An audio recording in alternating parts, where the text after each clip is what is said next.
Mr. Crack Spider. Oh no, it's being live streamed. I didn't agree to this. No. Aha!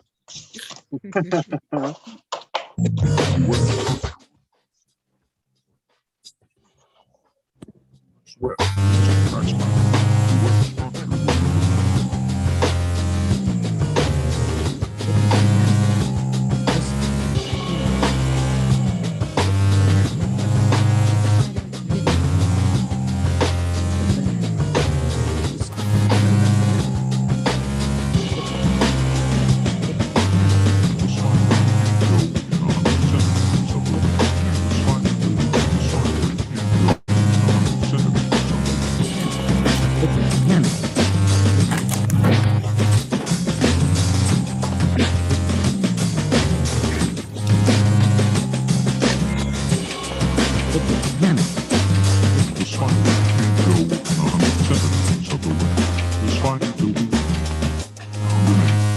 Raised over 100 young. The mate got a restraining order. Now the spider can't go within 100 centimeters of the woman. The spider built a web, found the key, and raised over.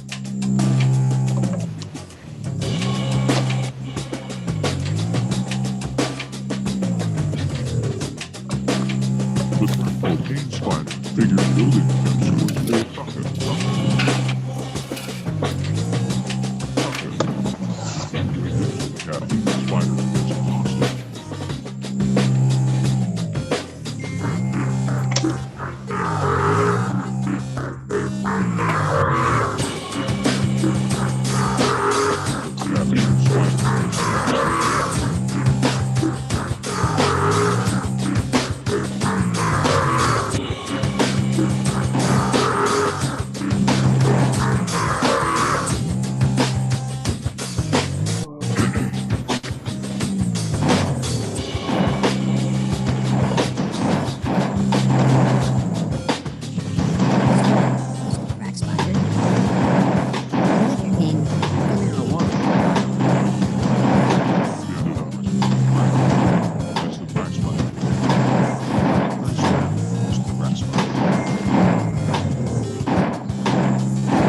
Ahoy, hoy.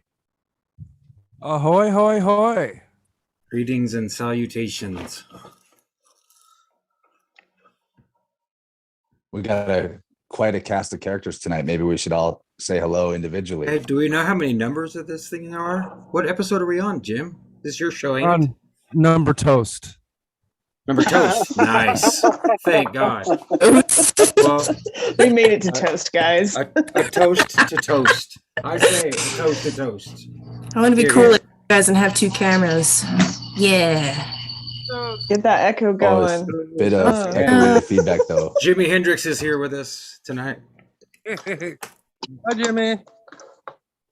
I always do that whenever stuff feeds back. You know, most people freak out and they get self-conscious and insecure, Wait. and they try as fast as they can to push the button. When stuff feeds back, I try to make it feedback more and yell over the top of it. Not always, because sometimes it's inappropriate. But at the right time, you know, like if it's just me and Jim in the shop, he can confirm that. You know, I just go make it echo more, scream out loud. How's that? I thought this was a gem. Much better. This is a gem. Oh, wait, I can't see. Yeah, I was trying to do two things at once. I assume it's that meme I made, that horrifying meme. It's so scary. Get out of here. This Yeah, is that. a gem. Yeah, I disturbed myself by putting my face like that on Fauci's head. Like, it still bothers me a lot right now. It really bothers me. Oh, it's Fauci. That is Oh, going to haunt my nightmares. yeah. That's intense. Your nightmares are haunted.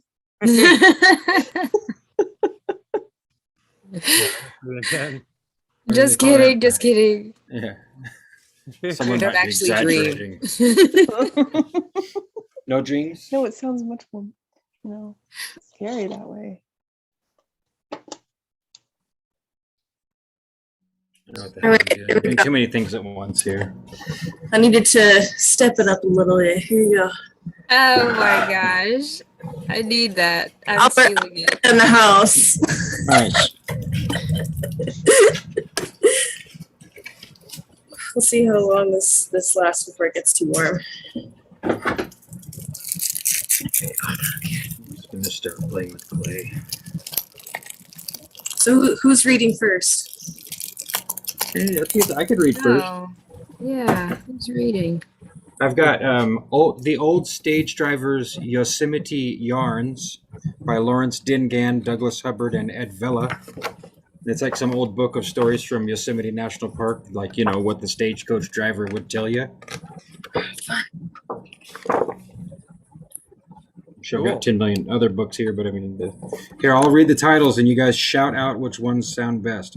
How the Fireball Began, Macaulay's Chicken, The Rattlesnake Tree, The First Climb Up Half Dome, Rough Rider, Galen Dug His Grave, One Down, Two Down, Music Over the Mountain, The Shooting of Dick Horton, Frost's Red Whiskers, Let's Not Be Hasty, Pike, Shadow Shows, Up Half Dome on Two Apricots, Johnny Brown and the Watermelon, Down the Mountain in a Gold Pan, Fireworks, The Engines Killed Boston, Lambert's Murder, How the Locust Trees Came, and Hold Up. That's it.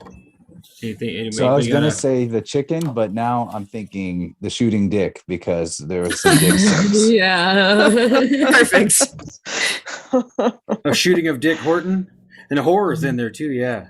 So you really want to do that? You want to intentionally choose to start with shooting dick horrors? I was going to I'll do suggest it. Hey, that was my apricots, vote, but something there's other pleasant. voters. Yeah, I guess we could make an official vote. Anybody else? Well, Does anyone sounds- contest No, chances? it sounds like a story on the origin of money. Let's do it. Yeah.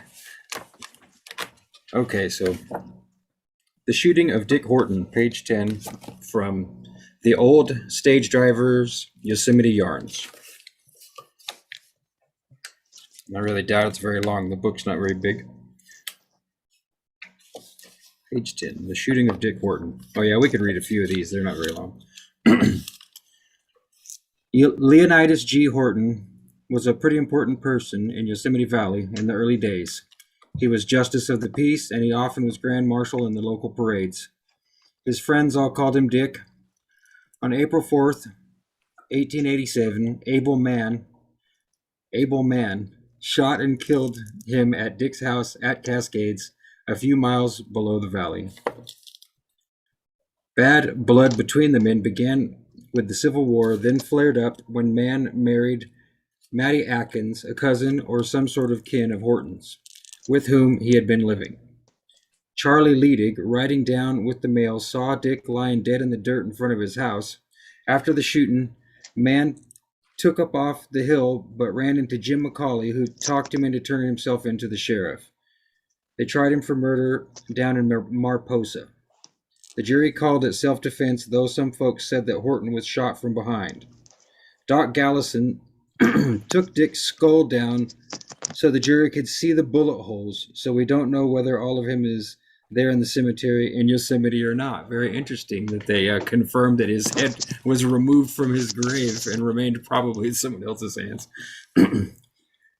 After he was acquitted, Wait. The reason I voted for this was because there was a dickhead sink in Telegram yesterday, and now we have Dick's head.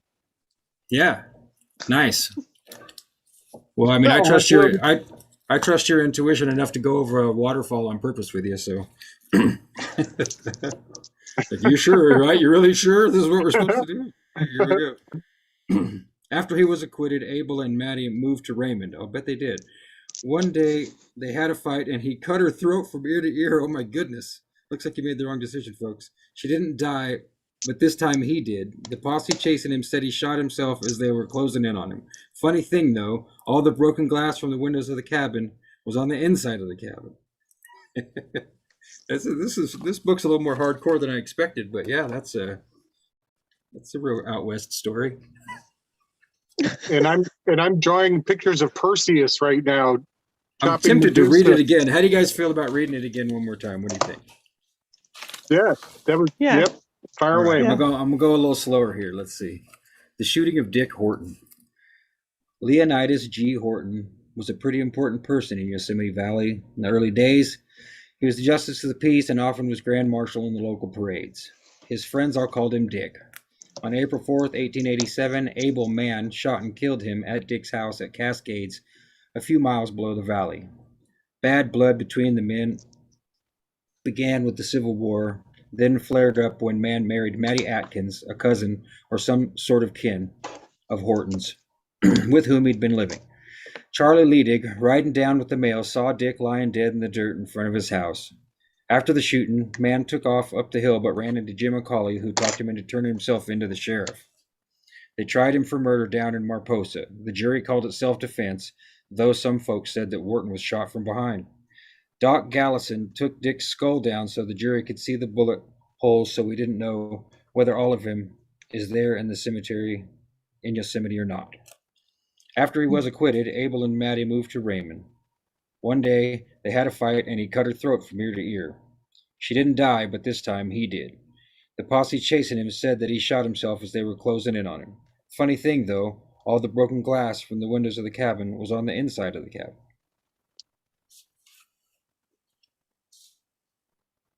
That's it. That's how it ends. That's it. Yeah, It's just so a funny little abrupt. story. Yeah. Yeah, Well, that's why I well, wanted you to alright. read it in, because that escalated quickly and stopped abruptly. Yeah. But it definitely has the dickhead reference, so true. I mean, you can't be more of a dickhead than this guy. It's an absolute worthless piece of shit. It's a good thing you blew his brains out before anybody got a hold of him, right? After that much misbehavior. So let's see. Should you pick another out of there since they're so Yeah, short? sure. That's what I was looking at the titles again. Anybody remember another title? Something about apricots? Oh yeah, let's see. I remember it was up Half Dome with 2 apricots. That's it. I was curious of that one too, so let's just read it. Something about apricots. Yeah, these are all tiny little stories. I could read you guys this whole book if we were interested. So, up Half Dome on 2 apricots. Everyone to his own taste in food.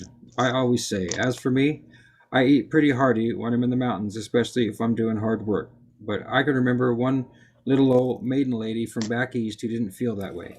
She was plumb agent eating any sort of foods. Oh, plumb against eating any sort of foods. It's got some kind of weird accent to it, except fruit and vegetables. She felt so strongly about it that she tried to convert everyone else riding on the stagecoach with her to the same idea. Lots of Yosemite tourists climbed to the top of Half Dome in those days, and she was one of them. Nothing wrong with that, except she kept bragging that all she'd had for nourishment on the 16-mile trip was 2 dried apricots. Got sort of tiresome about the 6th time you heard it, but she got her comeuppance when we got back to where we met the train. We were all eating in the railroad dining room. One of the passengers tapped me on the shoulder and pointed. There in the corner sat our little old lady, wolfing down a huge beef steak. That's funny. Sounds about right. Now let's see. When was this thing first published? Let's look. 1961. That's what I figured about that area. See, I'm friends with a lot of these type of people here today. Eat nothing but fruits and vegetables, brag about it all the time, and try to convert you to their way. I try to not be guilty of it myself. Just keep your dietary habits a private thing unless someone asks. It's a harder policy than most people can handle, right? Yeah, keep your dietary habits private unless you're an internet personality. Oh yeah, no. There's really some people that are on all spectrums of it that are really unhealthy with it, and it's kind of like it's trippy. It's trippy how screwed up. But I mean, I don't know. That's just how people are if they're not well, or at least not trying. I do understand when people get excited about what they're doing and they just have to tell you about it. Yeah. But I don't know. Sometimes it's a little much. Like, I appreciate your enthusiasm, but Okay, how the locust trees came. This one made me curious too, so I'll read this out. Ever been in Yosemite Valley in autumn? It's one of the prettiest seasons of all. The old stage driver reminisced. If you have, you've probably noticed that one of the first trees to turn golden yellow is the locust. Well, you can thank old Jack Anderson, because in a way, he paid for them with his life. This old book's pretty dark, huh? Jack was a stage driver who had the misfortune of being kicked in the head and killed by one of his horses. Old timers say that he was buried over near the foot of the 4-mile trail where the first old village used to be. They stuck his whip in the ground to mark his grave. It must have been a fresh switch of locust he had cut on the way up, and it took root.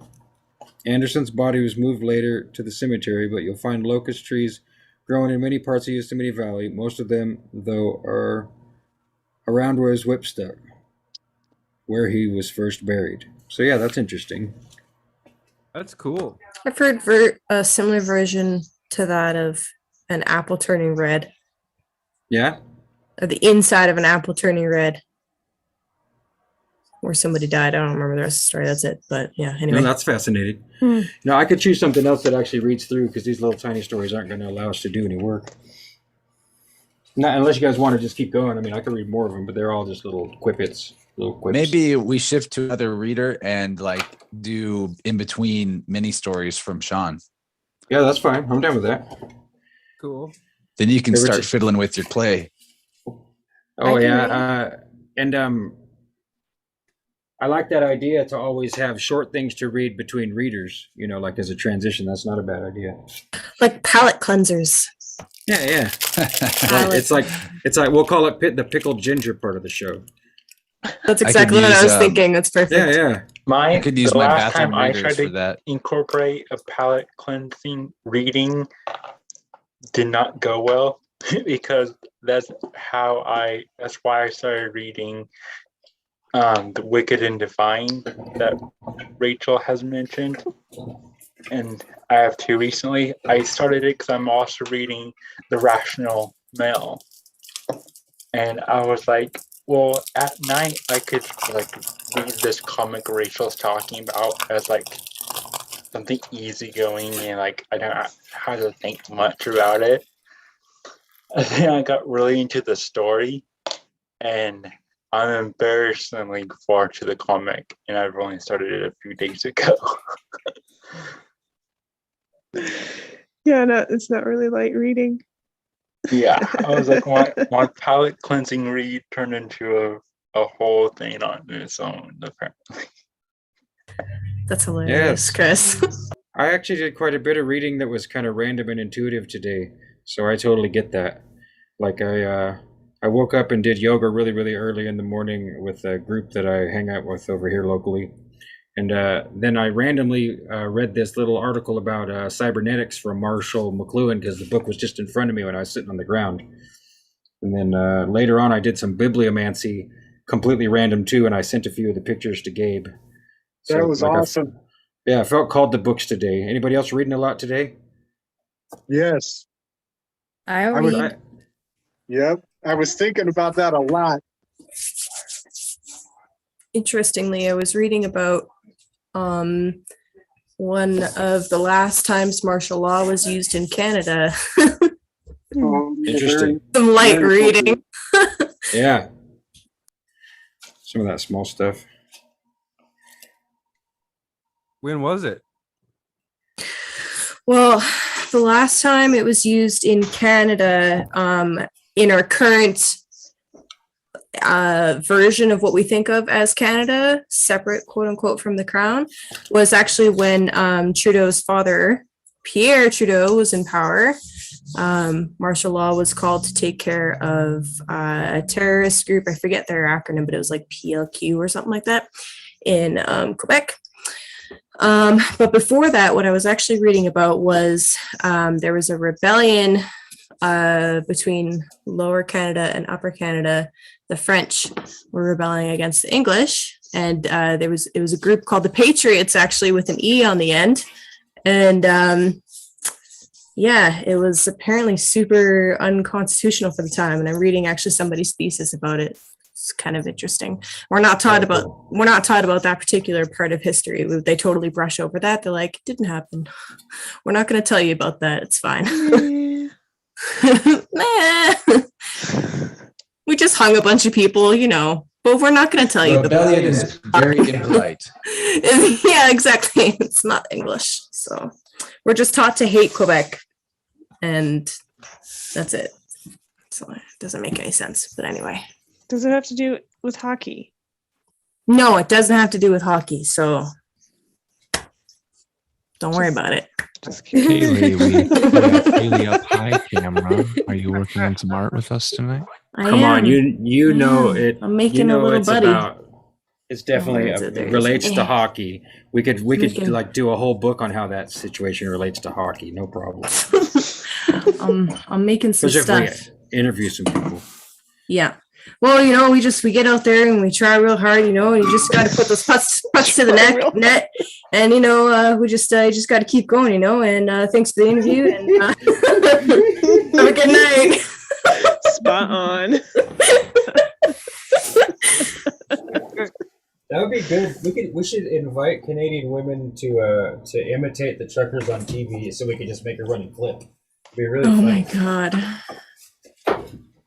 Dress up a little, costume up a little, get your husband's coat and hat, and we could make that a thing, but yeah, we could. It's your invitation. That was hella funny.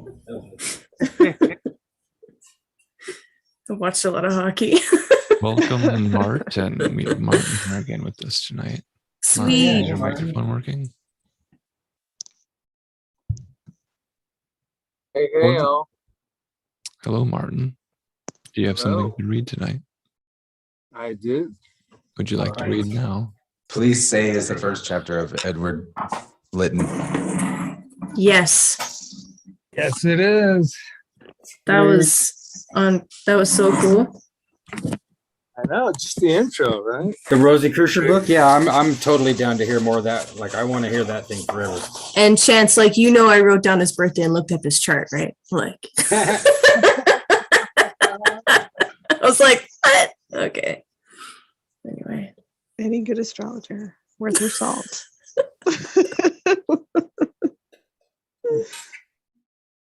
All right. Let's read Zanoni. Book 1. Everybody ready? Mm-hmm. Yeah. Bring it on. I'm gonna mute actually just in case I make any noise, but yeah, I'm excited to hear this. Yeah, we'll all mute and give Martin the platform to read what we all want to hear from Martin. All right. Thank you very much. Here we go. We only like you for your books. Just kidding.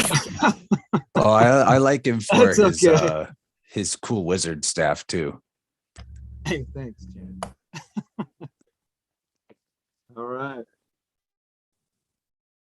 Take a cup of tea, sip of tea. Book 1, Zanoni. The Musician.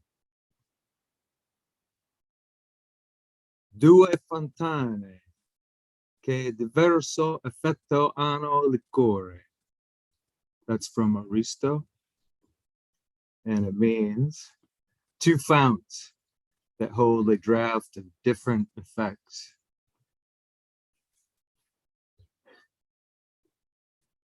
Chapter 1. This is all in Italian, so just kidding. Just these 2 little bits here. Vergina era d'alta belta, ma sua belta non cura. Di natura di amor, de cieli di amici, le negligenze sue sono artifici. She was a virgin of glorious beauty, but regarded not her beauty. Negligence itself is art in those favored by nature by love, and by the heavens. At Naples, in the latter half of the last century, a worthy artist named Gaetano Pisani lived and flourished. He was a musician of great genius, but not of popular reputation. There was in all his compositions something capricious and fantastic, which did not please the taste of the dilettante of Naples. He was fond of unfamiliar subjects, into which he introduced airs and symphonies that excited a kind of terror in those who listened. The names of his pieces will probably suggest their nature.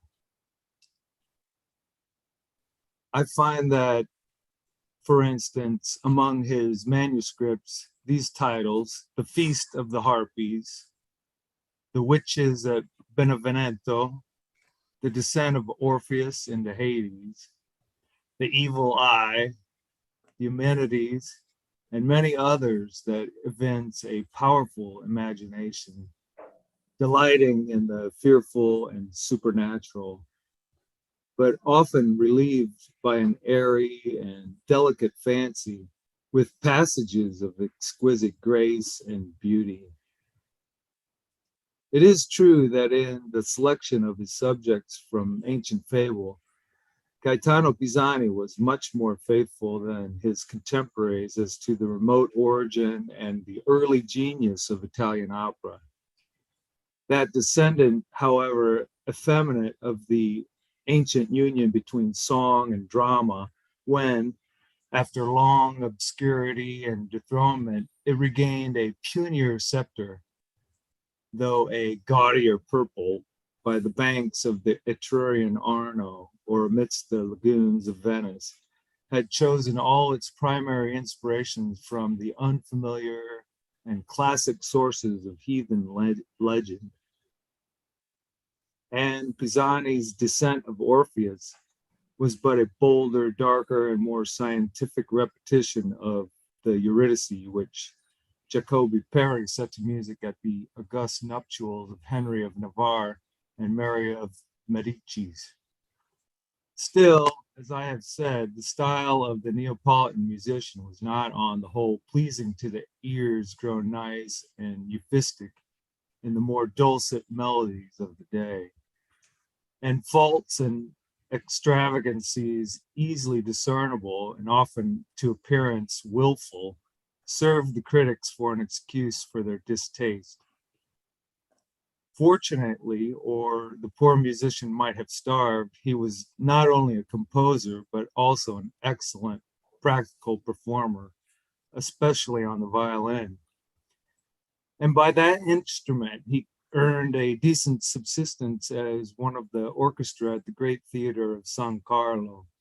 Here, formal and appointed tasks necessarily kept his eccentric fancies in tolerable check, though it is recorded that no less than 5 times he had been deposed from his desk for having shocked the cognoscenti and thrown the whole band into confusion by impromptu variations of so frantic and startling a nature that one might well have imagined that the harpies or witches who inspired his compositions had clawed hold of his instrument. The impossibility, however, to find anyone of equal excellence as a performer, that is to say, in his more lucid and orderly moments, had forced his reinstallment, and he had now, for the most part, reconciled himself to the narrow sphere of his appointed adagios or allegros. The audience, too, aware of his propensity, were quick to perceive the least deviation from the text. And if he wandered for a moment, which might also be detected by the eye as well as the ear, in some strange contortion of visage and some ominous flourish of his bow, a gentle and admonitory murmur recalled the musician from his Elysium or his Tartarus to the sober regions of his desk. Then he would start as if from a dream, cast a hurried, frightened, apologetic glance around, and with a crestfallen, humble air, draw his rebellious instrument back to the beaten track of the glib monotony. But at home, he would make himself amends for this reluctant drudgery. And there, grasping the unhappy violin with ferocious fingers, he would pour forth, often till morning rose, strange, wild measures that would startle the early fishermen on the shore below with a superstitious awe, and make him cross himself as if mermaid or sprite had wailed no earthly music in his ear. Excuse me. This man's appearance was in keeping with the characteristics of his art. The features were noble and striking, but worn and haggard, with black, careless locks tangled into a maze of curls and a fixed, speculative, dreamy stare in his large and hollow eyes. All his movements were peculiar, sudden, and abrupt, as the impulse seized him, and in gliding through the streets or along the beach, he was heard laughing and talking to himself. Withal, he was a harmless, guileless, gentle creature, and would share his might with any idle lazzaroni, whom he often paused to contemplate as they lay lazily basking in the sun. Yet was he thoroughly unsocial. He formed no friends, flattered no patrons, resorted to none of the merrymakings so dear to the children of music and the South. He and his art seemed alone suited to each other, both quaint, primitive, unworldly, irregular. You could not separate the man from his music. It was himself. Without it, he was nothing, a mere machine. With it, he was king over the worlds of his own. Poor man. He had little enough in this. At a manufacturing town in England, there's a gravestone on which the epitaph records one Claudius Phillips, whose absolute contempt for riches and inimitable performance on the violin made him the admiration of all that knew him. Logical conjunction of opposite eulogies. In proportion, O genius, to thy contempt for riches will be thy performance on the violin, on thy violin.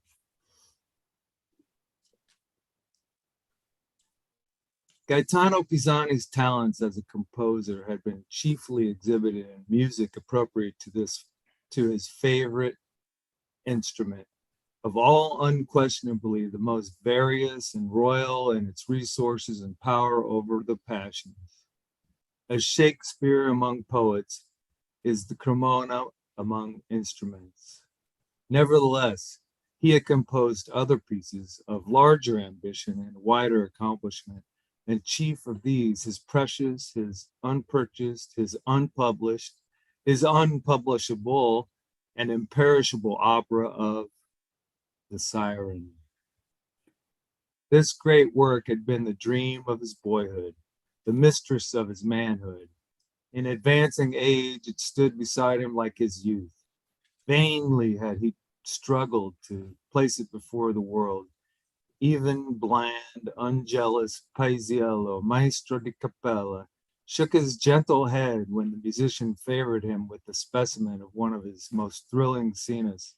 And yet, Paisiello, though that music differs from all that Durante taught thee to emulate, there may, but patience, Gaetano Pisani, bide thy time, and keep thy violin in tune. Strange as it may appear to the fair reader, this grotesque personage had yet formed those ties which ordinary mortals are apt to consider their special monopoly. He was married and had one child. What is more strange yet, his wife was a daughter of quiet, sober, unfantastic England. She was much younger than himself. She was fair and gentle with a sweet English face. She had married him from choice, and will you believe it? She yet loved him. How she came to marry him, or how the shy, unsociable, wayward creature ever ventured to propose, I can only explain by asking you to look around and explain first to me how half the husbands and half the wives you meet ever found a mate. Yet on reflection, this union was not so extraordinary after all. The girl was a natural child of parents too noble ever to own and claim her.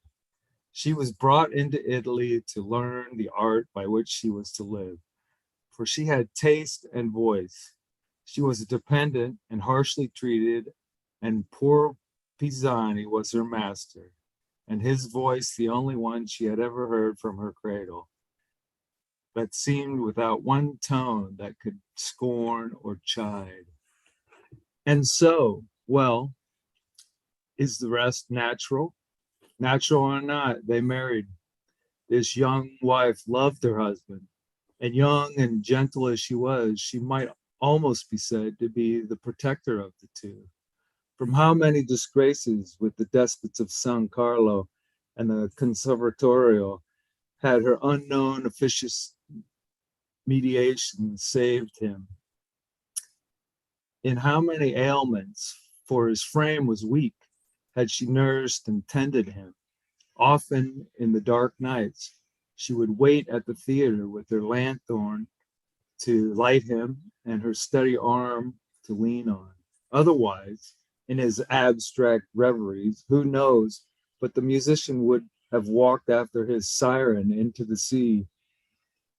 And then she would so patiently, perhaps, for in true love there is not always the finest taste, so delightedly listen to those storms of eccentric and fitful melody, and steal him whispering praises all the way, from the unwholesome night watch to rest and sleep.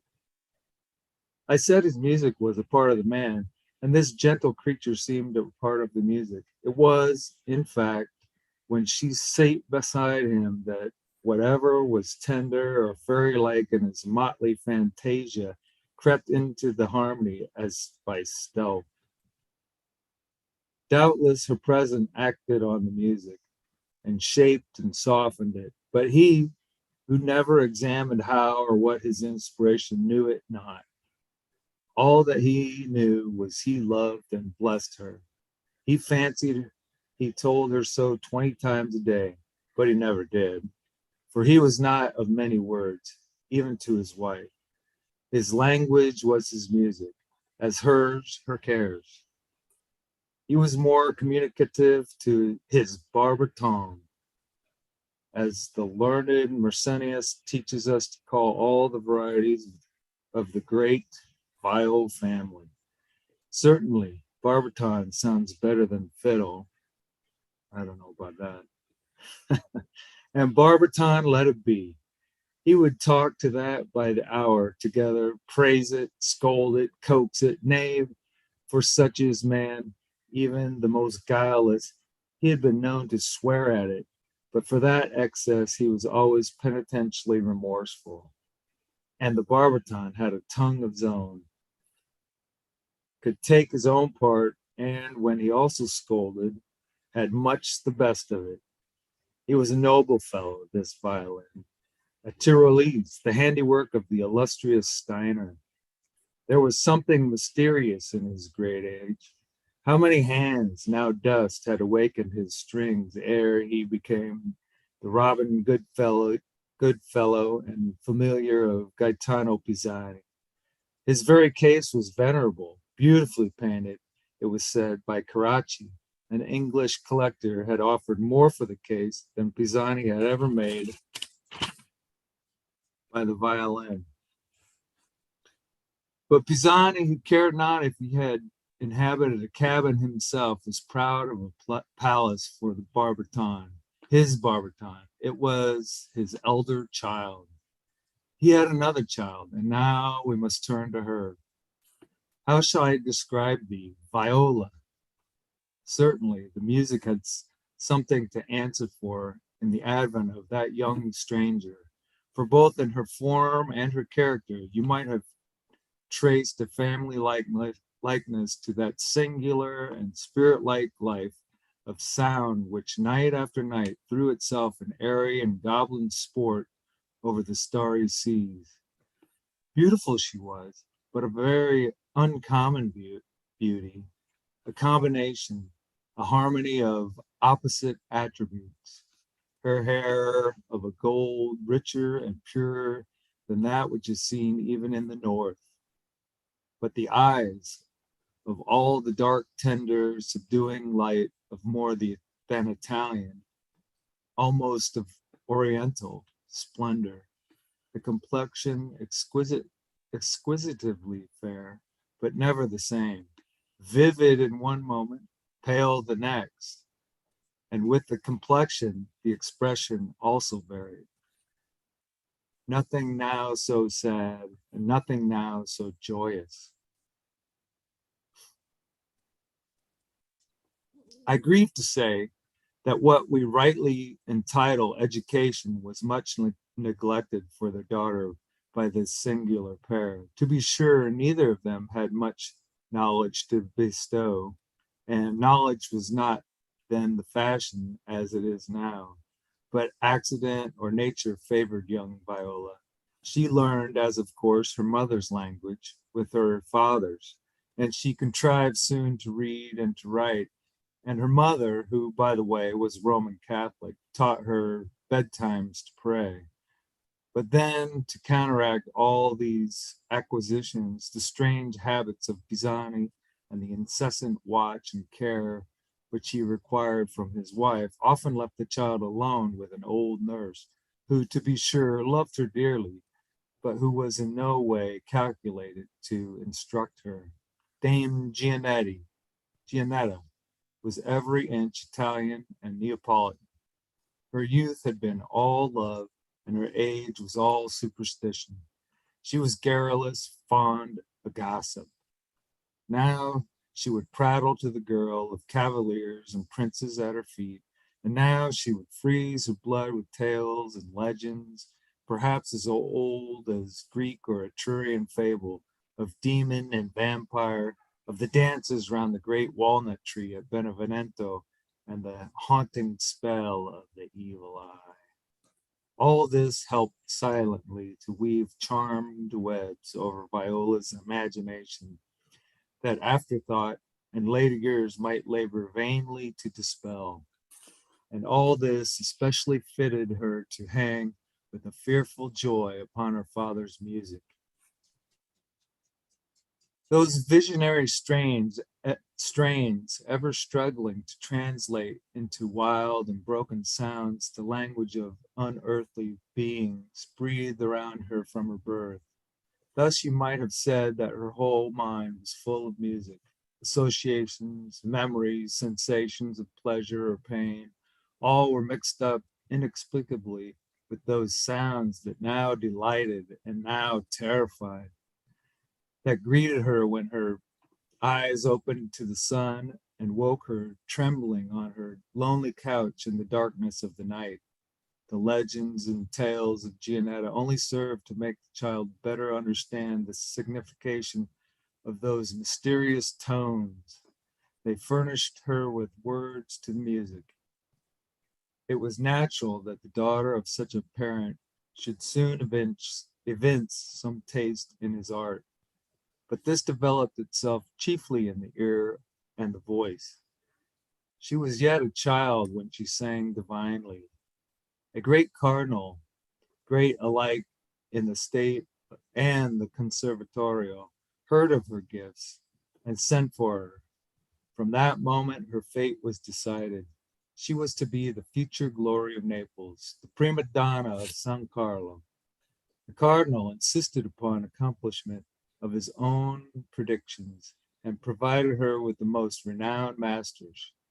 To inspire her with emulation, his eminence took her one evening to his own box. It would be something to see the performance, something more to hear the applause lavished upon the glittering signora she was hereafter to excel. Oh, how gloriously that life of the stage, that fairy world of music and song dawned upon her. It was the only world that seemed to correspond with her strange, childish thoughts. It appeared to her as if, cast hitherto on a foreign shore, she was brought at last to see the forms and hear the language of her native land. Beautiful and true, enthusiasm rich with the promise of genius. Boy or man, thou wilt never be a poet if thou hast not felt the ideal, the romance, the calypso's isle that opened to thee when for the first time the magic curtain was drawn aside and let in the world of poetry on the world of prose. And now the initiation was begun. She was to read, to study, to depict by a gesture, a look, the passions she was to delineate on the boards, lessons dangerous in truth to some, but not to the pure enthusiasm that comes from art. For the mind that rightly conceives art is but a mirror which gives back that what is cast on its surface faithfully only while unsullied. Let me read that again. Which gives back what is cast on its surface faithfully only while unsullied. She seized on nature and truth intuitively. Her recitations became full of unconscious power. Her voice moved the heart to tears or warmed it into generous rage. But this arose from that symphony which genius ever has, even in its earliest innocence, with whatever feels or aspires or suffers.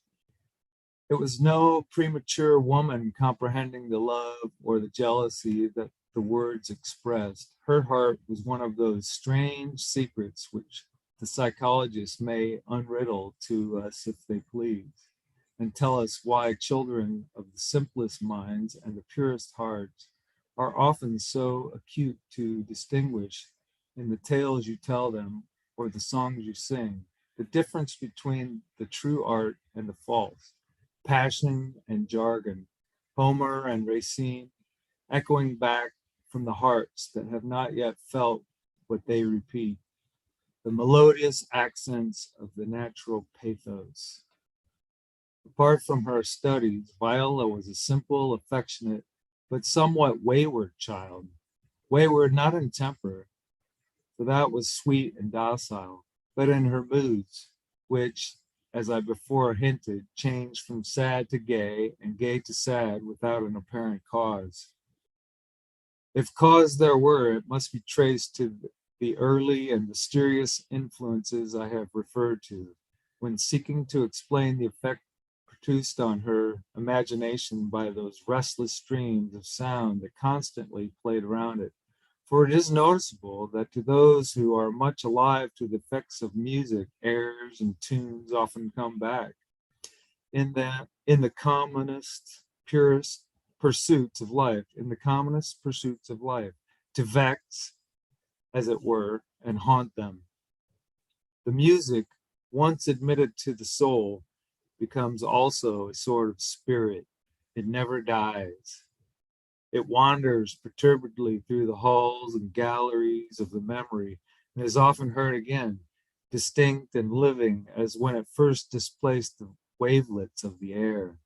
Now at times then, these phantoms of sound floated back upon her fancy, if gay, to call a smile from every dimple, if mournful, to throw a shade upon her brow, to make her cease from her childish mirth and sit apart and muse. Rightly then, in her typical sense, might this fair creature, so airy in her shape, so harmonious in her beauty, so unfamiliar in her ways and thoughts, rightly might she be called a daughter less of the musician than the music.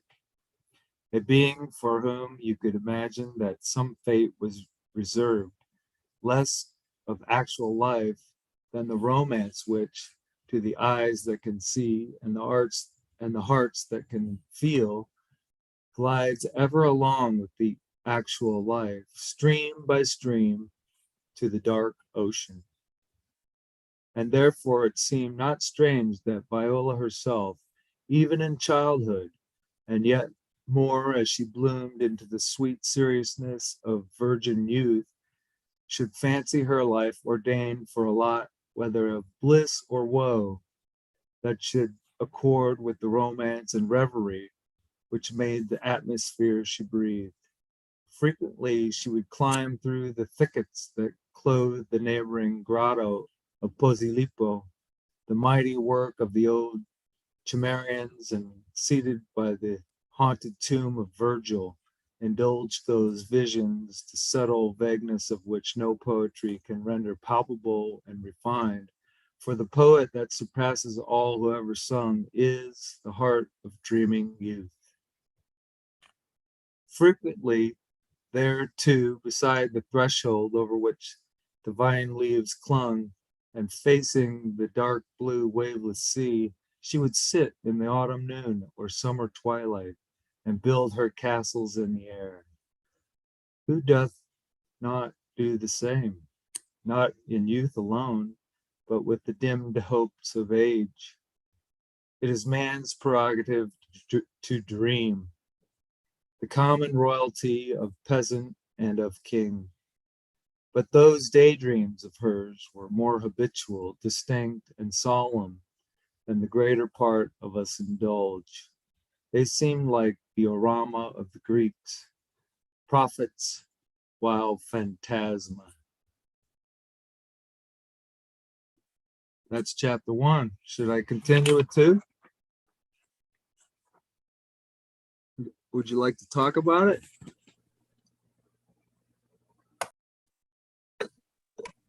Really liked that. Yeah, thank you very much, man. That was really great reading, and I love the story very much. I wouldn't mind continuing it or talking about it. The author is a male, right? Yeah, Edward Bulwer-Lytton. Mm-hmm. I think it's beautiful that he's focusing on the feminine. It's got an anima kind of quality to it. Whichever it is, his feminine aspect. Yeah, anima. Yeah, that's right. Thank you. I noticed some of the wording, specifically around initiation, and how that he used specifically that word. She began her initiation after she was taken to the box to see the VIP view of the theater by some powerful person. Yes. Oh, I guess it doesn't hurt. He just kind of slid that in there. I was like, yeah. Because if you didn't hear last week, you don't have the insight. This is like a Rosicrucian book. Like the introduction was all about like going to a mysterious old bookstore and begrudgingly finding some old Rosicrucian and getting him to jump you into the gang, so to speak, right? Wasn't that it? Yeah. And he gave him that cipher. They had took him a couple years. He gave him like the whole pile of his work and something to decode it. Mm-hmm. Yeah, the introduction was great. And so I'm very curious now. I'll probably end up having to read this story if we don't do it every week. So, Kaylee, we'll get through it. It's interesting, Kaylee, you say like he took her into the box for initiation. This week, my video was about how kisses represent initiation. It's permission to proceed. Are they indoor kisses or outdoor kisses? Depends on if it's first baso, second baso, or third baso. It's interesting we're talking about initiation and kisses. I initiated Alan and Rachel and some of our other fellow friends into the Kiss fan club and initiated them into being fans of the band Kiss. What now? We need the backstory here. You guys just recently joined the Kiss. Rachel the Kiss and fan Alan club? can explain you the backstory. You can tell me. I'm only vague about it on purpose. Those sound like indoor kisses. Kissing Or indoor under the kisses. tail or over the tail? Well, Marcus has. I want to go on the record here and say that I would rather kiss the cat's ass than kiss anyone in Kiss. Yeah. Amen, brother. I don't know. We left the last. I mean, if I could we kiss just- Paul Stanley when he was like 27, I might go for it, but not now. I The mean, last they're one- guardians. They're interdimensional guardian beings. Mhm.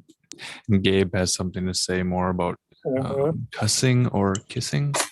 Yes, we last left the weaving spiders discussing Marcus's name and how he neither cusses nor does he kiss and tell.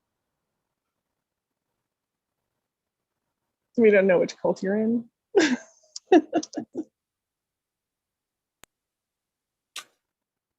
Wait, doesn't cuss? He doesn't. Marcus does not cuss, nor does he kiss and tell. I get someone else to do my cussing for me. You have to pay him, or do they volunteer, or what? Maybe Does he that's where the kiss? kissing comes from. Does he kiss people's tail? Does he kiss the tail? I guess we'll never know. We're sending We'll have some to find the sweet, tail sweet bearer and ask. This is to Boosifus tonight, who's joined us in chat but hasn't joined us in the Zoom room. Nice. Jim, your life is being threatened by Boosifus, so beware. Does Jim have a wood burning stove? Yeah, he does. Beautiful. And the kiss of death has been mentioned. Beware of Boosifus. Well, the reason I brought up indoor and outdoor kissing was because of Faust. Oh, that's right. Now I remember. So are Hershey kisses an invitation to an initiation with Hershey? Yes, your chocolate addiction starts now. Oh no!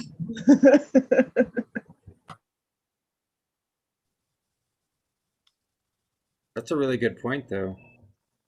I've been initiated so many fucking times.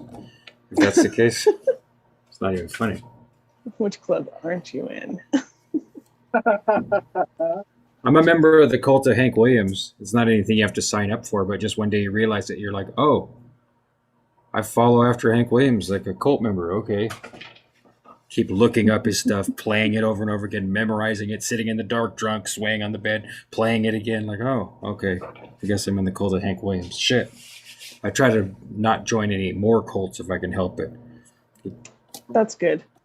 You kind of say I failed at my life goal my whole life long. I said, I'm not going to start a cult. I'm not going to start a cult. And then me and Jim did picture show. And if you wanted to argue that we had started a cult, the evidence heaping up against us isn't looking good, you know. My family accuses me of having a cult. You do. I'm a proud member of your cult. Right here. You would have to like give us crazy rules and be a I feel like tyrant. we're all in each other's cult. He already got on our case about production before the show. And then we still fucked it up. Yeah, you did. Do you know how hard it was for me to not just say silencio, silencio when we went live? I had to hold it in. But I couldn't break my own rule and unmute to tell you to mute. Nice. That's great. That's hilarious. That's really good insight. That last part was really good. That's really good. We're talking about cults, but no one mentioned the common sense kind. Oh, that seems like the most obvious cult for us to mention. Yep. Yeah. My mom had told me not to join any cults, Well, but then I joined the do cult. you always listen to mom? Shout out to Nick and his common sense cult. Yeah. If anyone that's listening hasn't checked out what Nick is doing over at Common Sense Cult, definitely check it out. He's doing some really cool stuff over there. That's true. He's had some good interviews lately. Pretty solid stuff. Good vibes. He's been busy. He's been putting out a lot. Yeah. Yeah, I see his stuff shared around, but I've never had a chance to click yet. Well, I have, but I haven't taken the opportunity yet. Just I clicked in over. I think I followed his server or whatever to check it It's out. hard enough to keep up with the people in this Zoom. Oh, I know, dude. It's so crazy. It's so crazy how much content, good content that everybody's creating all at once, and you're just like, all right, here we go again. I'm just going to randomly, intuitively choose something and listen to half of it, and I'll probably never hear any part of it again, but that's okay. At least that's I what I have do. I don't know. certain things that I'm like a diehard to. I'm in the Mysterious Universe cult. Oh, for sure. I've listened to them for 10 years. I Nice. always Yes, go I back haven't to ever interview. listened to him. All the time. I always go back to you. But if anyone wondering what I started on tonight, I am turning the different runes into different creatures. I'm like creating my own mythological creatures depending on the runes. And I needed a way to organize the lore, because like if I'm creating something like this, I need like headcanon to like direct my flow. Yeah, yeah. So what I came up with is, you know how in some illustrations of the Viking compass, the wheel will have like the first of the runes sometimes. So what I did was I drew the wheel on my page with the runes, and I decided how the lore of it is the wheel is kind of like the watch from the cartoon Ben 10, where the watch gave him the ability to transform into 10 different aliens, because the watch is alien tech. So my canon is the wheel. Once you wear, say, like a pendant with the wheel on it, you can focus your energy on one of the runes, and it will turn into one of those various creatures. And each creature, their special ability coordinates to what that rune means. Cool. Fun. So that's why And this whole time, I've started drawn this tiny circle right here. I'll zoom in so you can see what it is, because it takes me a really long time to get the details. Oh, Yeah. not focusing right. Wow. It's Waldo. Nice. Waldo's It's taking a Trudeau. break. Oh, He's taking a little rest on the pillar there. Nice. Because what I do is I like do a tiny fraction of a centimeter of a section in one color, and then I grab another marker from this giant entire desk full of markers, and then I do another color and another color. I can't like do it in an organized fashion where it would be efficient and quick. That's not art. That's called PN production, and it sucks. Martin has It's, more to it's read there's for something to be us, said but for it Martin, too. But I can mean, you you know, read it? it's definitely not like that. What'd you say, Alan? I interrupted you. I'm sorry. Martin has more to read for us if we'd like to hear more from Martin. Yeah, I'm down. I'm Anybody totally else down to has hear something more about ready this to book. read. I was After enthralled by Martin. it, but we can give someone else a turn too. It's whatever works. I'd love to hear chapter 2. All right. It sounded pretty unanimous. All right, I'm gonna mute. Great reading, Martin. Martin, continue. Hey, thank you. So glad you joined the team. Hey, I'm really glad too. I super enjoy this. What are you working on there, Gabriel? Is that the Kabbalistic tree of life there? Yeah, this is going to be my next video. And it won't make any sense until I narrate it. But I'm essentially, I found an interesting correspondence between the Perseus constellation and the Hebrew symbol for Ayin. Uh-huh. And it corresponds with Omicron and Medusa and the Gorgon. And it's going to be a fun one. I'm just going to basically do a little presentation on all these cross-cultural symbols and then try to convince people it has anything to do with the damn stars. Hey, buddy, I got one to I'm throw down in with for that. you. Perseus, in that constellation, one of the prominent stars, I don't remember which one, is the eye of the Medusa. And the Medusa is like a reptilian feminine entity. I believe that there's a phonetic, I think that's right, actually. Yeah. There's a phonetic similarity between Ayin and Aaron in Hebrew, which is watcher or to see. Booyah! So look into that. I'll try to find, if you don't find it, I'll try to scan and find that exact word. Alcohol, losing your head. Yep. And you guys see this right here. Oh, yeah. The Omicron. Total correspondence. And I'm even going to tie in the tower card. Something just looking at it that connects to what we've talked about so far on this flow state is the P16, which looks like pig, but if you go back one to P15, that, the old high school, joke of like P15 being part of penis. Pen 15. Yeah, Pen 15. And we was talking about dickheads earlier. You call it it's a pee-pee. You got it. We're so mature. So let's read about these Rosicrucians. All right, here we go. Chapter 2. Fa stupor, fu fageza, fu diletto. Desire it was, 'twas wonder, 'twas delight.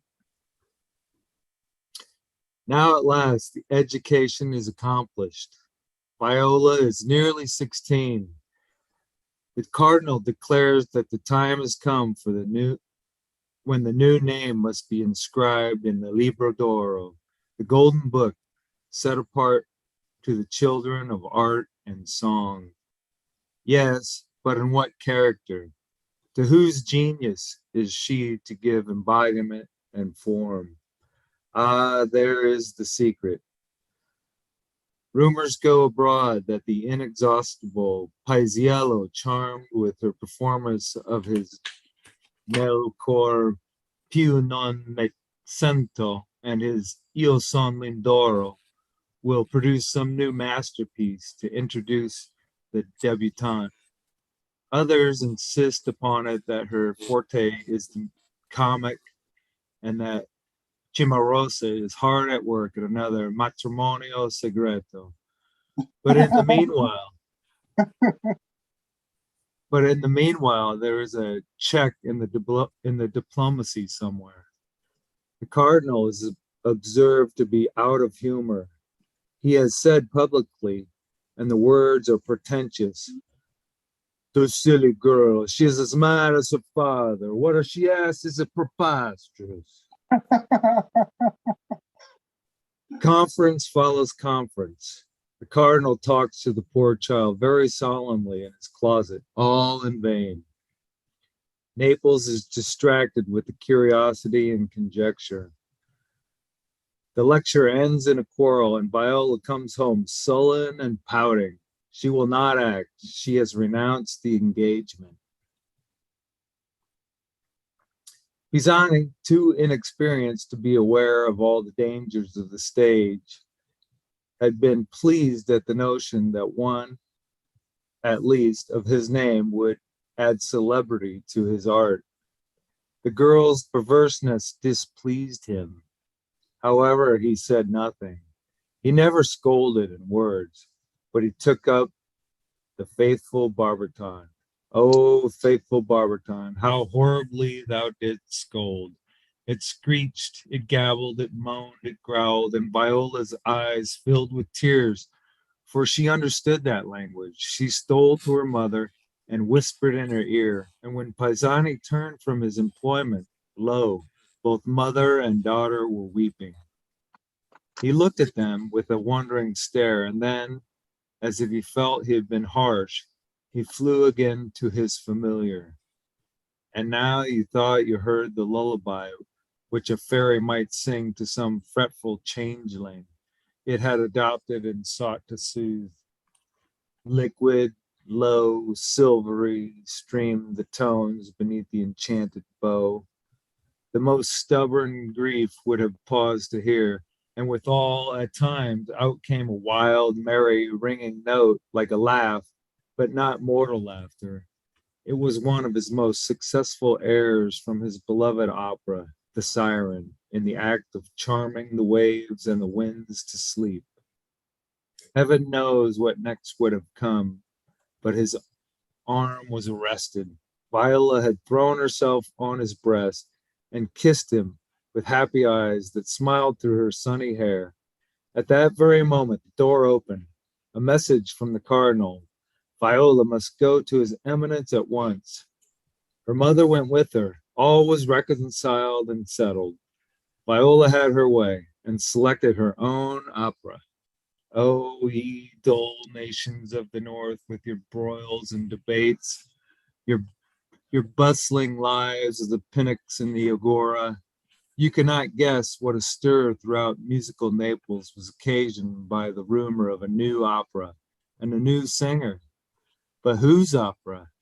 No cabinet intrigue ever was so secret. Pisani came back one night from the theater, evidently disturbed and irate. Woe to thine ears, hast thou heard the barbiton that night? They had suspended him from his office.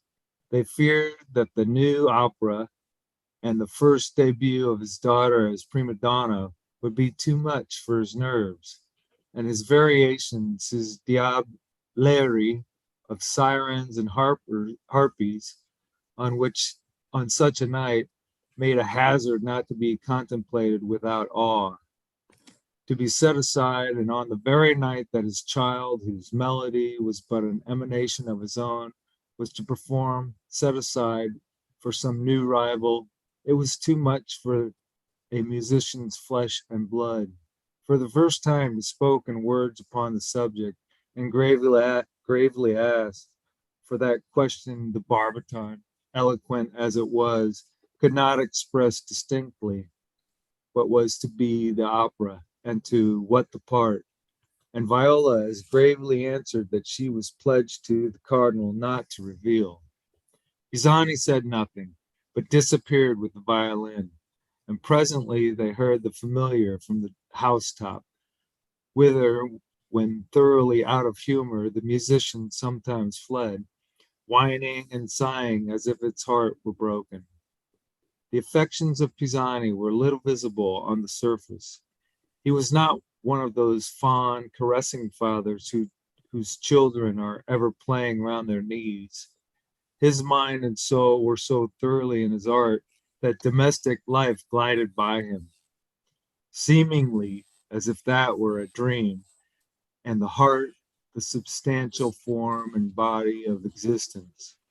Persons much cultivating an abstract study are often thus, mathematicians proverbially so.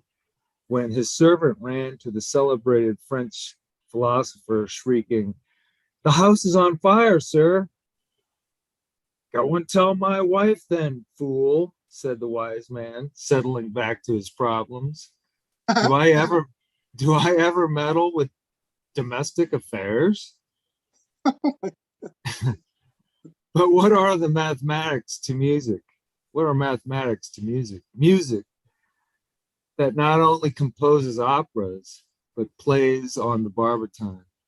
Do you know what the illustrious Giordani said when the tyro asked how long it would take to learn to play the violin? Hear and despair ye who would bend the bow to which that of Ulysses was a plaything, 12 hours a day for 20 years together. Can a man then who plays the barbiton be always playing also with his little ones? No, Pisani. Often with the keen susceptibility of childhood, poor Viola had stolen from the room to weep at the thought that thou didst not love her. And yet, underneath this outward abstraction of the artist, the natural fondness flowed all the same. And as she grew up, the dreamer had understood the dreamer. And now, shut out from all fame himself, to be forbidden to hail even his daughter's fame, and that daughter herself to be in the conspiracy against him. Sharper than the serpent's tooth was the ingratitude, and sharper than the serpent's tooth was the wail of the pitying barbiton. The eventful hour has come. Viola is gone to the theater with her mother with her. The indignant musician remains at home. Gianetta bursts into the room. My lord, Cardinal's carriage is at the door. The padrone is sent for. He must lay aside his violin. He must put on his brocade coat and his lace ruffles. Here they are, quick, quick. And quick rolls the gilded coach, and majestic sits the driver, and stately prance the steeds. Poor Pisani is lost in a midst of uncomfortable amaze. He arrives at the theater. He descends at the great door. He turns round and looks about him and about. He misses something. Where is the violin? Alas, his soul, his voice, his self of self is left behind. It is but an automaton that the lackeys conduct up the stairs through the tier into the cardinal's box. But then what bursts upon him? Does he dream? The first act is over. They did not send for him till success seemed no longer doubtful. The first act has decided all. He feels that by the electric symphony which every one heart has at once with a vast audience. He feels it by the breathless stillness of that multitude. He feels it even by the lifted finger of the cardinal. He sees his Viola on stage, radiant in her robes and gems.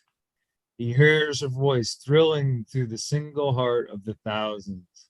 But the scene, the part, the music, it is his other child, his immortal child, the spirit infant of his soul, his darling of many years of patient obscurity and pining genius, his masterpiece, his opera of The Siren. This then was the mystery that had so galled him. This the cause of the quarrel with the cardinal. This the secret not to be proclaimed till the success was won, and the daughter had united her father's triumph with her own. And there she stands, as all souls bow before her, fairer than the very siren he had called from the deeps of melody. Oh, long and sweet recompense of toil!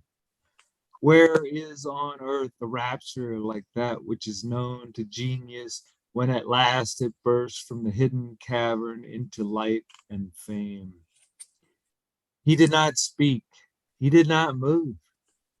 He stood transfixed, breathless, tears rolling down his cheeks. Only from time to time his hands still wandered about. Mechanistically, they sought for the faithful instrument. Why was it not there to share his triumph? At last the curtain fell, but on such a storm and diapason of applause. Up rose the audience as one man, as with one voice that dear name was shouted. She came on trembling, pale, and in the whole crowd saw but her father's face. The audience followed those moistened eyes. They recognized with a thrill the daughter's impulse and her meaning. The good old cardinal drew him gently forward. Wow, the musician, thy daughter has given thee back more than the life that thou gavest. My poor violin, he said, wiping his eyes. They will never hear thee again now. That's chapter 2. Aww. Can I just say it? Aww. Yeah, crazy. That's so Happy, sweet. happy. Happy, happy.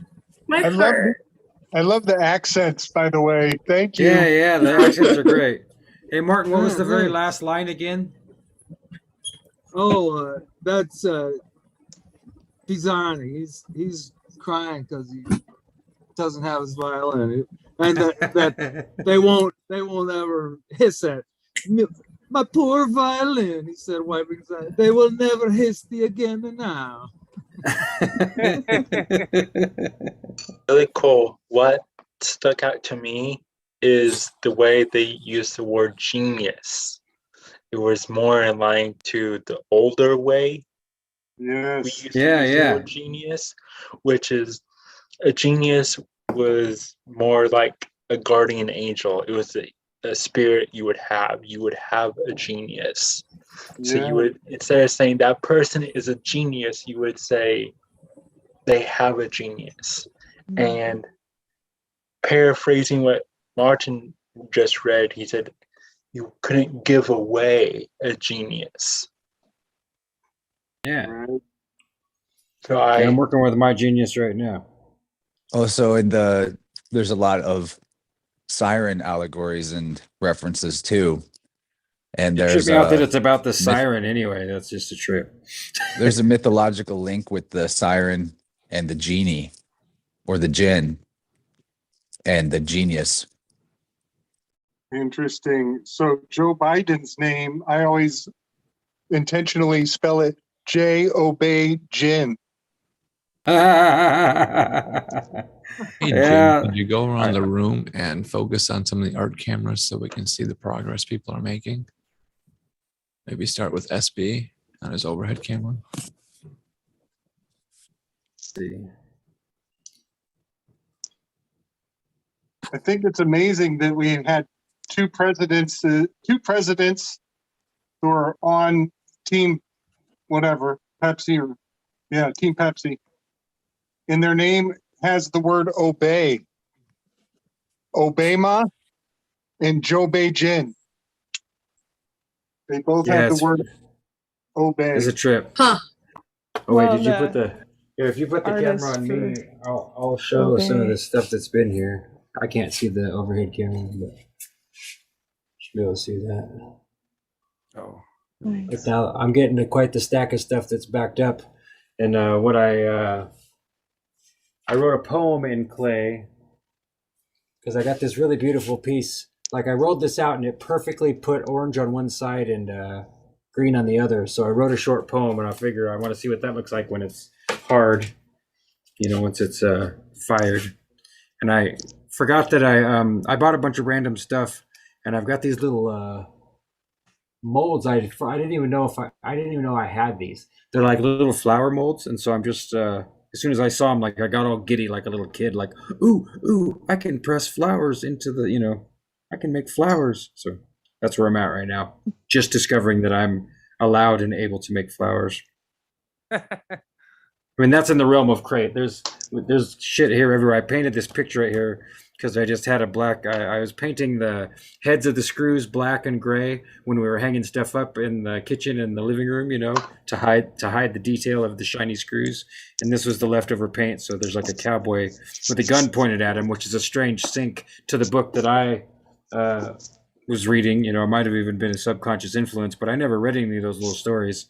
So I thought that was a strange sync that I quickly paint this picture of a cowboy with a gun in his face, and then I end up reading a story about pretty atrocious murder suicide.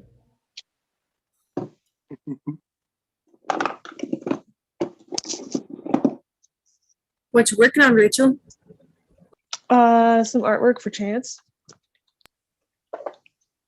It's a card.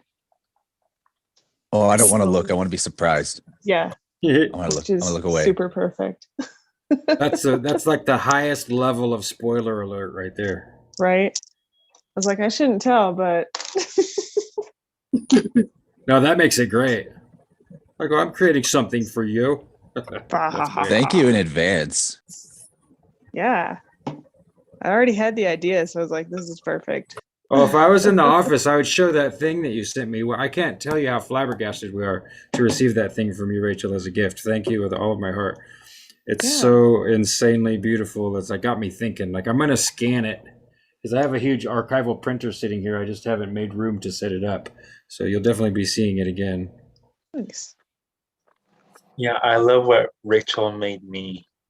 I look at it almost every day. Yeah, it was a glad you year of the like wheel that she sent me, so I mean, I'm gonna hang it up somewhere where I don't know if I'm gonna have to. I might take it and pay someone to frame it so that I can put it like in the front room or something where I can see it all the time, you know, as a reminder of where we're at, man. It's kind of why I made it, because I'm really visual and I can look at the sky, but my left brain needs that. Yeah. Well, and then I can ponder the mystery of the stag too. What does it mean? I know I didn't write anything about it. I was like, Oh, that fun. was beautiful. That's fun.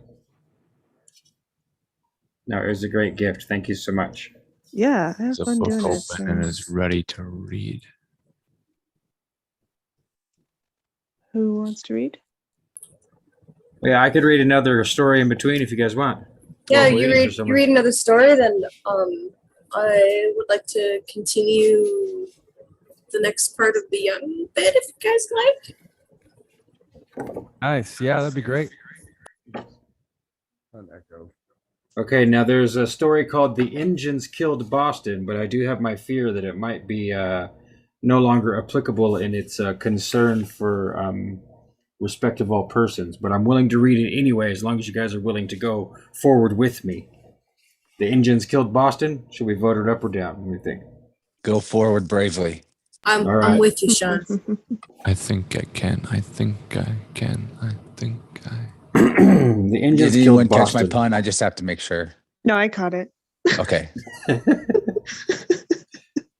left me Well, I winded. mean, I'm looking at the picture here of the two Indians running after each other. So, of course, when you said bravely, I thought, there the Braves go bravely.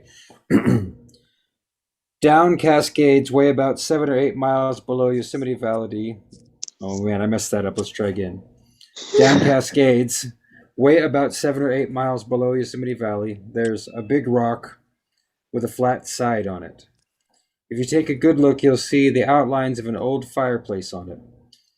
That and a headboard in the cemetery in Yosemite Valley are about all that are left of George Ezra Boston, who used to be a toll keeper on the old Coulterville Road.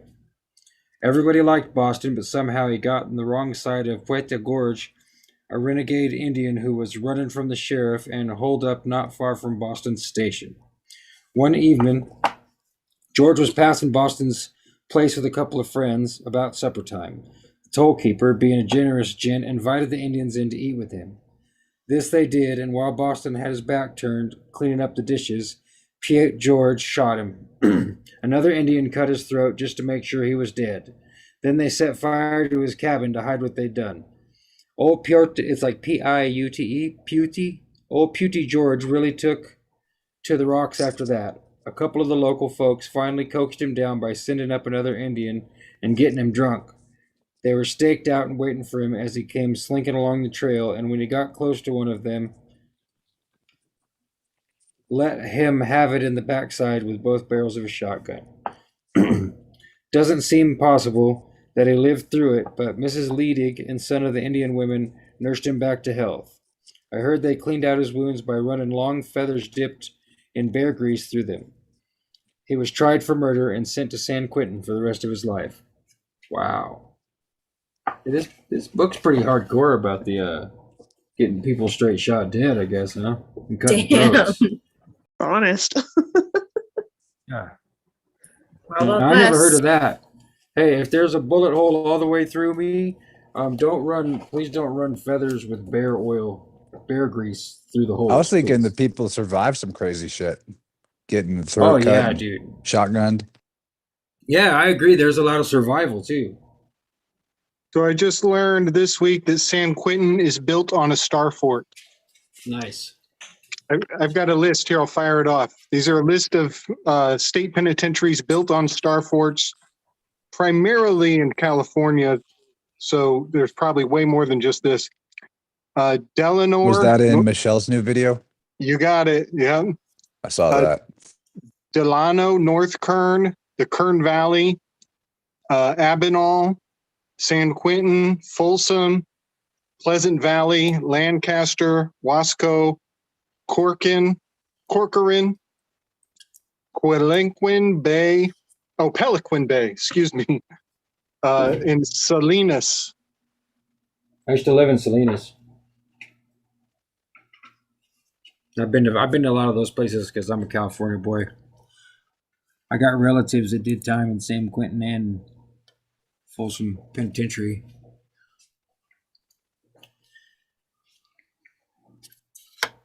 Yeah, so does the next person who wants to read, are they ready, or should I read more from the other little book? I am ready. Before I read, I'll show you guys what I'm working on and what I have done previously. If you guys want to see. So I'm making a little dragon. And so I had this cage, it's a candle holder, and I didn't like it as a cage. I felt that was too constricting. So I cut it open. There's the camera. So cut it open, and now I'm making a little like dragon dude. Goes around it, and he busted out of the egg. Nice. Yeah, and previously I've used similar kind of stuff to make this guy. Get him on camera properly. Well, that's cool. That is Oh yeah, that one's really That good. is next level. That's really cool. Paint job is awesome. It's all acrylics. Yeah, it's really yeah, great. yeah. So What'd you build him with?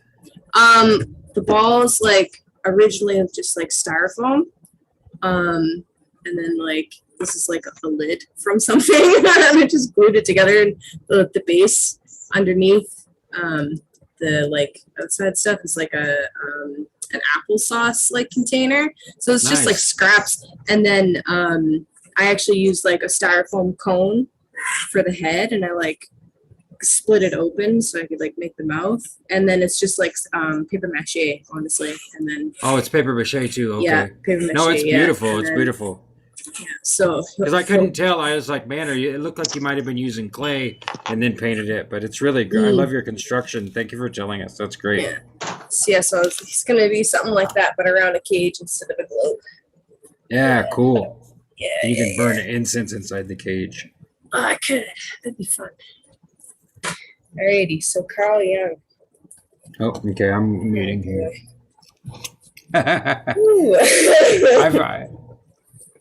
We appreciate it. It took me out of my body last time you did this because I've listened to the book on audio before, so I'm ready to leave again. All right, I hope my furnace isn't too loud, but let's see how this goes. Okay, so past and future in the unconscious. So far, I have been sketching some of the principles on which I approach the problem of dreams. 4. When we want to investigate man's faculty to produce symbols, dreams prove to be the most basic and accessible material for this purpose. The 2 fundamental points in dealing with dreams are these. First, the dream should be treated as a fact, about which one must make no previous assumption except that it somehow makes sense. And second, the dream is a specific expression of the unconscious. One could scarcely put these principles more modestly. No matter how low anyone's opinion of the unconscious may be, he must concede that it is worth investigating. The unconscious is at least on a level with the louse, which, after all, enjoys the honest interest of the entomologist. If somebody with little experience and knowledge of dreams, thinks that dreams are just chaotic occurrences without meaning, he is at liberty to do so. But if one assumes that they are normal events, which, as a matter of fact, they are, one is bound to consider that they are either casual, i.e., that there is a rational cause for their existence, or in a certain way, purposive, or both. Let us now look a little more closely at the ways in which the conscious and unconscious contents of the mind are linked together. Take an example with which everyone is familiar. Suddenly, you can't remember what you were going to say next, though a moment ago the thought was perfectly clear. Or perhaps you were about to introduce a friend and his name escapes you as you were about to utter it. You say you can't remember. In fact, though, the thought has become unconscious, or at least momentarily separated from consciousness. We find the same phenomenon with our senses. If we listen to a continuous note on the fringe of audibility, the sound seems to stop at regular intervals and then start again. Such oscillations are due to a periodic decrease and increase in one's attention, not any change in the note. When something slips out of our consciousness, it does not cease to exist, any more than a car has disappeared around the corner. Any more than a car that has disappeared around the corner ceases. Oh my God, sorry. Any more than a car that has disappeared around a corner has vanished into thin air. It is simply out of sight. Just as we may later see the car again, so we come across thoughts that were temporarily lost to us. Thus, part of the unconscious consists of a multitude of temporarily obscured thoughts, impressions, and images that, in spite of being lost, continue to influence our conscious minds. A man who is distracted or absent-minded will walk across the room to fetch something. He stops, seemingly perplexed, has forgotten what he was after. His hands grope around among the objects on the table as if he were sleepwalking. He is oblivious of his original purpose, and he is unconsciously guided by it. Then he realizes what it is that he wants. His unconscious has prompted him. If you observe the behavior of a neurotic person, you can see him doing many things that he appears to be doing consciously and purposefully. Yet if you ask him about them, you will discover that he is either unconscious of them or has something quite different in mind. He hears and does not hear. He sees yet is blind. He knows and is ignorant. Such examples are so common that the specialist soon realizes that unconscious contents of the mind behave as if they were conscious, and that you can never be sure in such cases whether thought, speech, or action is conscious or not. It is this kind of behavior that makes so many physicians dismiss statements by hysterical patients as utter lies. Such persons certainly produce more untruths than most of us, but lie is scarcely the right word to use.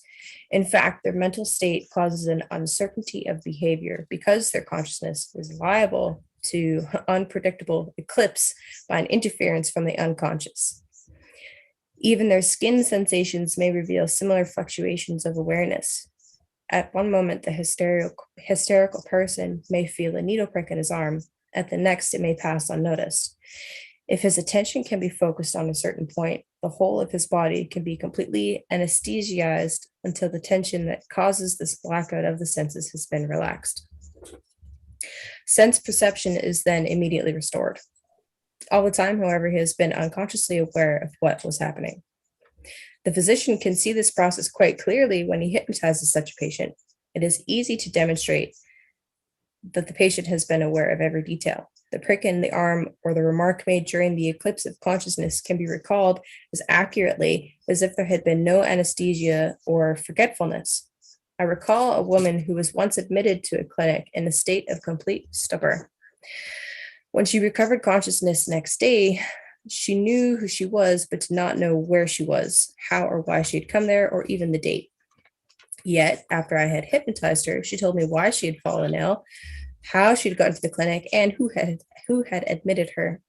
All these details could be verified. She was even able to tell the time at which she had been admitted because she had seen a clock in the entrance hall. Under hypnosis, her memory was as clear as if she had been completely conscious all the time. When we discuss such matters, we usually have to draw on evidence supplied by clinical observation. For this reason, many critics assume that the unconscious and all its subtle manifestations belong solely to the sphere of psychopathology. They consider any expression of the unconscious as something neurotic or psychotic, which has nothing to do with the normal mental state.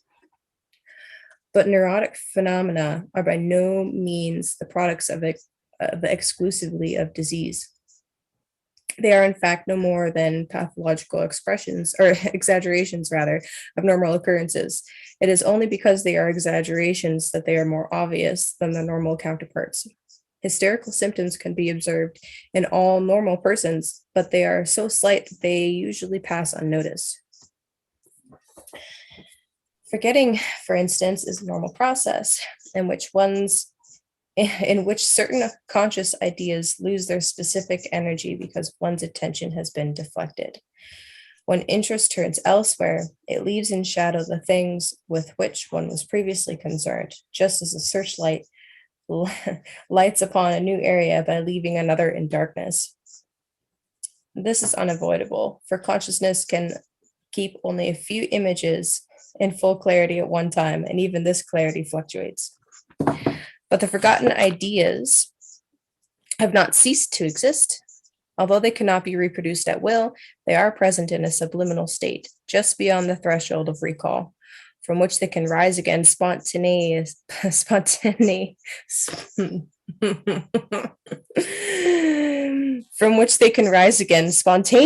at any time, often after many years of apparently total oblivion.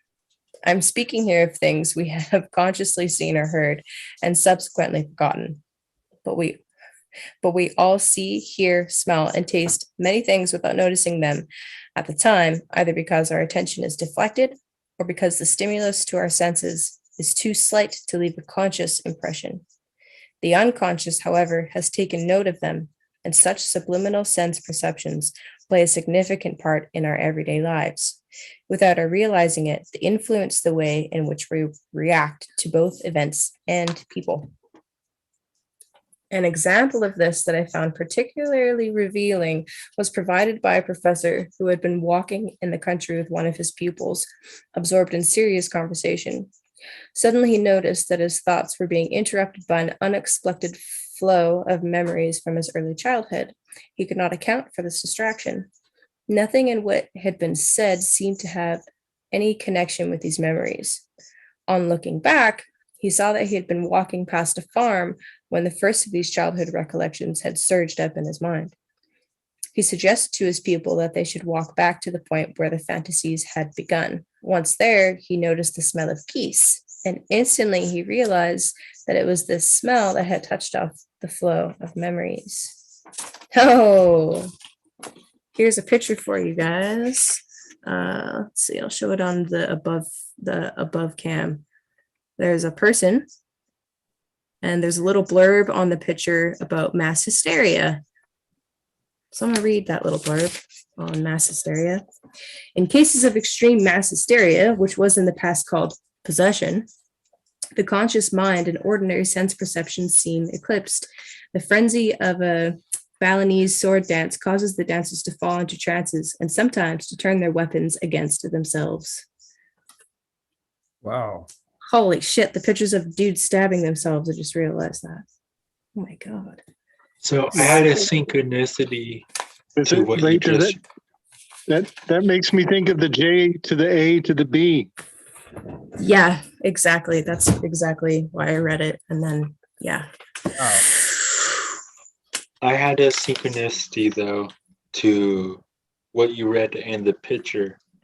Yeah. So, as Chant said, when he said he's in the Mysterious Universe cult, I listened to a Mysterious Universe episode today. I'm a few behind, so that's what makes it more odd. Is I just randomly listened to this one that's not new. It's a few episodes ago, but it was about the phantom social workers and that phenomenon of the like 80s and 90s, and the reason why what the mainstream government and police wrote the phantom social workers phenomenon off as mass hysteria. That was what they concluded. There was no actual phenomenon. It was just a bunch of mass hysteria. Huh. So the phenomenon is that there were numerous reports in England and the United States around this time period of the 80s that basically were like men in black coming to people's home and threatening to take their kids away and like examining their kids and taking pictures of the kids. But they had like similar attributes to the weird men in black that people get after UFO encounters. So Jung's Creepy. definition of mass hysteria is possession. I don't think that was his definition. He just said which was in the past called possession. The other way around, maybe. His definition of possession is mass hysteria, maybe? Sounds like it. Yeah. And we're talking about the men in black coming to steal people's kids. This is... And the jinn and... Okay. So hysteria has a linguistic correlation to hysterectomy. And that has to do with stealing the kids. To have a hysterectomy is to have your uterus removed, right? Yep. To have your kids taken away. Huh. And here we have possession, which in law we're dealing with right now. Possession is a major fucking issue in law. Right. Do I possess my property of my body or not? Exactly. Gabe, and they're coming after the kids with this shit. Weird. Creepy. They want us to go hysterical. Gabe, possession is 9/10 of the law. Exactly. 9/10. That's a tithing. That's your tax. April 15th, y'all. Okay, so geese. That's crazy. Thank you, Gabe. Yeah. Thank you, Chris.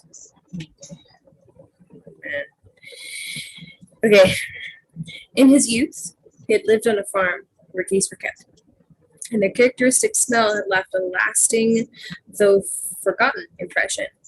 He had passed on, oh my God, as he passed the farm on his walk, he had noticed the smell subliminally, and his unconscious perception had called back long forgotten experiences of his childhood. The perception was subliminal because the attention was engaged elsewhere, and the stimulus was not strong enough to deflect it and reach consciousness directly. Yet it had brought up the forgotten memories. Such a cue or trigger effect can explain the onset of neurotic symptoms, as well as more benign memories when a sight, smell, or sound recalls a circumstance in the past. A girl, for instance, may be busy in her office, apparently in good health and spirits. A moment later, she develops a blinding headache and shows other signs of distress. Without consciously noticing it, she has heard the foghorn of a distant ship, and this has unconsciously reminded her of an unhappy parting with a lover whom she had been doing her best to forget. Aside from normal forgetting, Freud has described several cases that involve the forgetting of disagreeable memories, memories that one is only too ready to lose. As Nietzsche remarked, where pride is insistent enough, memory prefers to give way. Thus, among the lost memories, we encounter not a few that owe their subliminal state and their incapacity to be involuntarily reproduced to their disagreeable and incompatible nature. The psychologist calls these repressed contents. A case in point might be that of a secretary who is jealous of one of her employer's associates. She habitually forgets to invite this person to meetings, though the name is clearly marked on the list she is using. But if challenged on the point, she simply says she forgot or was interrupted. She never admits, not even to herself, the real reason for her omission. Many people mistakenly overestimate the role of willpower and think that nothing can happen to their minds that they do not decide and intend. But one must learn to discriminate carefully between intentional and unintentional contents of the mind. The former are derived from the ego personality. The latter, however, arise from a source that is not identical with the ego, but is its other side. The shadow. It is this other side that that would have made the secretary forget the invitations. There are many reasons why we forget things that we have noticed or experienced, and there are just as many ways in which they may be recalled to mind. An interesting example of that of cryptomnesia or concealed recollection. An author may be writing steadily to a preconceived plan, working out an argument or developing the line of a story when he suddenly runs off on a tangent. That's like what you guys do every Saturday. Perhaps a fresh idea has occurred to him, or a different image, or a whole new subplot. If you ask him what prompted the digression, he will not be able to tell you. He may not even have noticed the change, though he has now produced material that is entirely fresh and apparently unknown to him before. Yet it can sometimes be shown convincingly that what he has written bears a striking similarity to the work of another author, a work that he believes he has never seen. I myself found a fascinating example of this in Nietzsche's book, Thus Spoke Zarathustra. Thus spake Zarathustra, where the author reproduces almost word for word an incident recorded in a ship's log for the year 1686. By sheer chance, I had read this seaman's yarn in a book published about 1835, half a century before Nietzsche wrote. And when I found a similar passage in Thus Spake Zarathustra, I was struck by its peculiar style, which was different from Nietzsche's usual language. I was convinced that, oh God, I hope I'm pronouncing that name right. I was convinced that Nietzsche must also have seen the old book, though he made no reference to it. I wrote to a sister who was still alive, and she confirmed that she and her brother had in fact read the book together when he was 11. I think, from the context, it is inconceivable that Nietzsche had any idea that he was plagiarizing the story. I believe that 50 years later, it had unexpectedly slipped into focus in his conscious mind. In this type of case, there is genuine, if unrealized, recollection. Much the same sort of thing may happen to a musician who has heard a peasant tune or popular song in childhood and finds it cropping up as the theme of a symphonic movement that he is composing in adult life. An idea or an image has moved back from the unconscious into the conscious mind. What I have so far said about the unconscious is no more than a cursory sketch of the nature and functioning of this complex part of the human psyche, but it should have indicated a kind of subliminal material from which the symbols of our dreams may be spontaneously produced. This subliminal material can consist of all urges, impulses, and intentions, all perceptions and intuitions, all rational and irrational thoughts, conclusions, inductions, deductions, and premises, and all varieties of feeling. Any or all of these can take the form of partial, temporary, or constant unconsciousness. Such material has mostly become unconscious because, in a manner of speaking, there is no room for it in the conscious mind. Some of one's thoughts lose their emotional energy and become subliminal. That is to say, they no longer receive so much of our conscious attention because they have come to seem uninteresting or irrelevant, or because there is some reason why we wish to push them out of sight. That is, in fact, normal.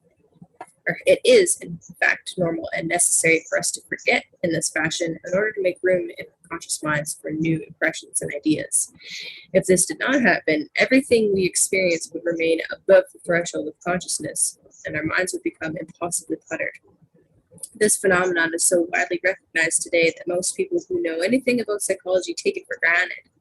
But just as conscious contents can vanish into the unconscious, new contents, which have never yet been conscious, can arise from it.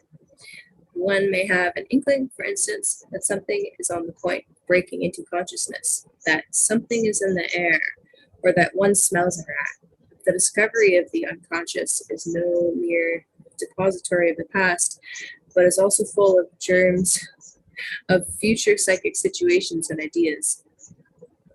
Let me reread that. The discovery that the unconscious is no mere depository of the past, but is also full of germs of future psychic situations and ideas, led me to my own new approach to psychology. There we go. A great deal of controversial discussion has arisen around this point. But it is a fact that, in addition to memories from long, distant, conscious past, completely new thoughts and creative ideas can also present themselves from the unconscious. Thoughts and ideas that have never been conscious before. They grow up from the dark depths of the mind like a lotus and form the most important part of the subliminal psyche. We find this in everyday life, where dilemmas are sometimes solved by the most surprising new propositions. Many artists, philosophers, and even scientists owe some of their best ideas and inspirations that appear suddenly from the unconscious. The ability to reach a rich vein of such material and to translate it effectively into philosophy, literature, music, or scientific discovery is one of the hallmarks of what is commonly called genius. We can find clear proof of this fact in the history of science itself. For example, the French mathematician Poincaré, and oh my god, and the chemist Kekulé owed important scientific discoveries, as they themselves admit, to sudden pictorial revelations from the unconscious. The so-called mystical experience of the French philosopher Descartes involved a similar sudden revelation in which he saw in a flash the order of all sciences. The British author Robert Louis Stevenson had spent years looking for a story that would fit into his strong sense of man's double being when the plot of Dr. Jekyll and Mr. Hyde was suddenly revealed to him in a dream. Oh, I didn't know that. Later, I shall describe in more detail how such material arises from the unconscious, and I shall examine the form in which it is expressed. At the moment, I simply want to point out that the capacity of the human psyche to produce such new material is particularly significant when one is dealing with dream symbolism, for I have found again and again in my professional work that the images and ideas that dreams contain cannot possibly be explained solely in the terms of memory. They express new thoughts that have never yet reached the threshold of consciousness. And here he has, well, here's a couple of things going on here. Oh, I'll use this camera. The above camera.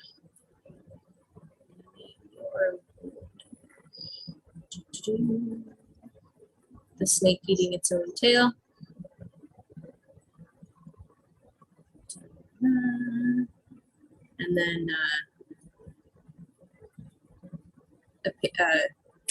a scan of the paper from the chemist that he just mentioned.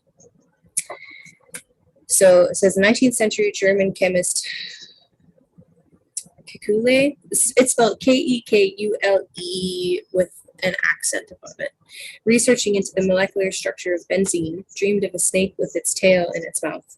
This is the age-old symbol left. Representation of it from a 3rd century Greek manuscript. He interpreted the dream to mean that the structure was a closed carven ring. Cool. Oh, what's up, occult fan?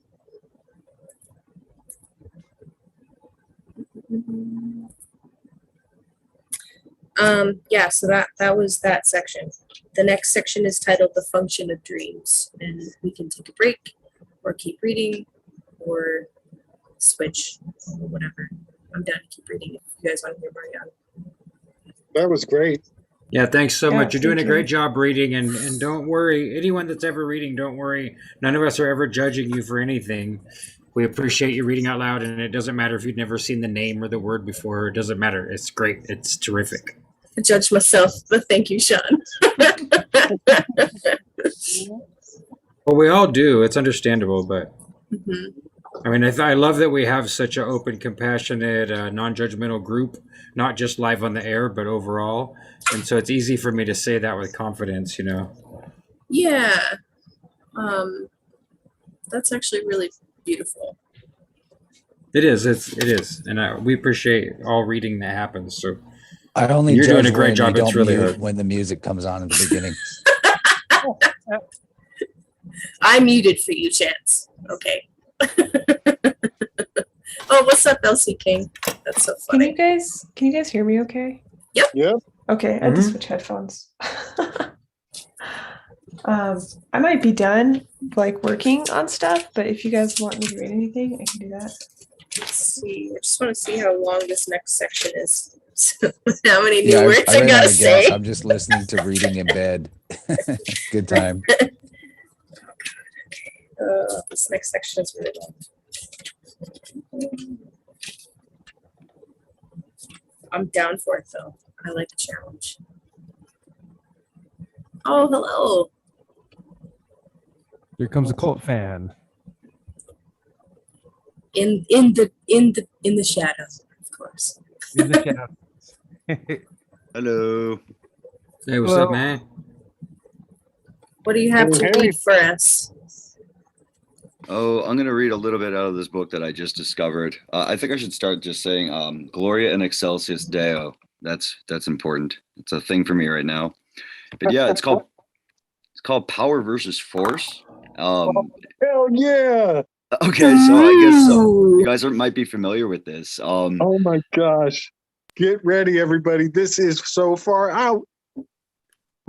I'm gonna tell you, the reason I know about it is from the guy who made the David Bowie tarot deck. It's one of the books that he suggests, so I went ahead and got it, and it's like already like doing so much. So, I'll only read for about like 5 or 6 minutes. I don't want to take up too much time, but yeah, let me grab the book. Just I'll be right back. I'm obviously totally prepared. So give me a second. This is great. I read this years ago and I was not ready. And somehow I have never been more ready. Perfect. Yeah. What's even better is I just bothered to get up out of bed and the book was literally right next to me. It's like, go ahead. I've never spoken to you, sir, but I don't believe in coincidence. Okay. No, there's none. Yeah, actually, you did a great job, Kaylee. Kaylee, yeah. Hi. Yeah, no. Yeah, you're really good at it. So no doubt. Thank you, sir. Appreciate it. So I haven't really dug into this, so I'm just gonna be starting at the beginning. So, and when like the Mad Hatter says, when you come to the end, stop. I think that's how that goes. So, what's really interesting, just as a thing, this guy apparently came up with a way to measure truth just by using stress tests. And since I'm not doing the introduction, the gist of it is like people back in the 70s, even when they were doing these tests, like in the presence of like crappy sugary stuff, their resistance towards like a muscle stress test would like reduce greatly. The same thing when they were in the presence of like really aggressive or negative music. So I think we all see the connection between bad music, bad art, sort of, and like fake foods and fake sugars and things like that. So this is all about I really feel like he's unlocked something about organic living and truth that's like a real vibrant resonance, which, just to throw this way out there, I think this is part of like what I'm doing with the Holy Gift. And I think this is all part of spiraling up. And I really feel like our people right now, these people here, this type of people, we are the future that is making this world. And it's kind of like one of our, secret jobs, which isn't so secret. But anyways, long story short, that's my, what is it, like 2 a.m. idea for this. So I just finished watching Groundhog's Day, so I had to. All right. Yeah. Thank you so much for giving me this opportunity. I appreciate it. So this is called Power versus Force. Perfect. For the people at home. What were you reading? Just out of sorry, I just jumped in. Yeah. That was from Man and His Symbols. Oh, Carl Jung. Yeah. Holy crap! It's actually got a lot of stuff by several different psychologists, but it opens with stuff about the unconscious from Carl Jung. Yeah, this is amazing. No, I'm very glad to be here right now. This is totally, like you said, no accident. So, when I just jumped in, like the first, like instantly, like what you were saying, I'm like, holy crap! Like, did they take my brain and like just dump it on? It's like one of those things. Jupiter and Pisces, baby. Whoa, snap! It's on my rising sign. Hey. Yeah, this is going to be a really if things shake out, Alan knows this. If things shake out, my position's about to blow up, like in a good way. And for me, it's all about like rising in the appropriate way, so I don't let the power and stuff like just all of that kind of stuff. You know, that's a very serious thing. And I'm grateful that at least I'm calling myself on it. But Radiohead wrote the bends about that very thing.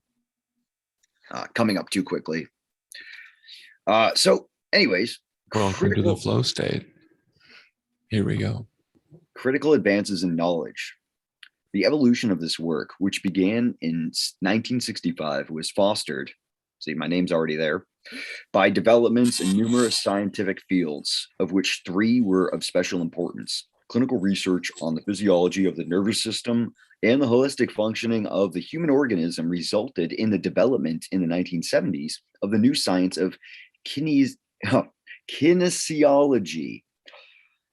Meanwhile, in the technological arena, computers were being designed that were capable of millions of calculations in milliseconds, making possible the new tools of artificial intelligence. This abrupt access to formerly inconceivable masses of data begat, it's a good day when you get to hear begat, a revolutionary perspective on natural phenomena, chaos theory. Simultaneously, in the theoretical sciences, quantum mechanics led to advanced theoretical physics. Through associated mathematics, a whole new study of non-linear dynamics, cough, cough, lateralis, cough, cough, and this emerged. This was one of the most far-reaching developments of modern science, the long-term impact of which has yet to be realized. This is just a fun word to say at 2 a.m. Kinesiology exposed for the first time the intimate connection between the mind and body, revealing that the mind thinks with the body itself. Thence, it provided an avenue for the exploration of the ways consciousness reveals itself in the subtle mechanisms behind disease processes. Advanced computers permitting the depiction through graphics of vast amounts of data disclosed unsuspected systems within what had been ignored by Newtonian physics as indecipherable or meaningless chaotic data. Theoreticians in diverse fields were suddenly able to intimate coherent ways of understanding data that had been considered incoherent or nonlinear, diffuse or chaotic, and therefore inaccessible through conventional probabilistic logical theory and mathematics. Analysis of this seemingly incoherent data identified hidden energy patterns, or attractors, which had been postulated by the advanced mathematics of nonlinear equations. These existed behind apparently random natural phenomena. I mean, this is our stuff right here. Apparently random natural phenomena. Computer graphics clearly demonstrated the designs of these attractor fields. The implicit potential for analyzing supposedly unpredictable systems in such disparate areas as fluid mechanics, human biology, and stellar astronomy appeared to be limitless. The public, however, has remained generally unaware of the field of nonlinear dynamics, except for the appearance in the marketplace of some intriguing new computer graphics patterns generated by fractal geometry. During the era preceding these revelations, linear science had grown progressively divorced from concern with the basis of life itself. All life processes are, in fact, nonlinear. This isolation was also characteristic of medicine.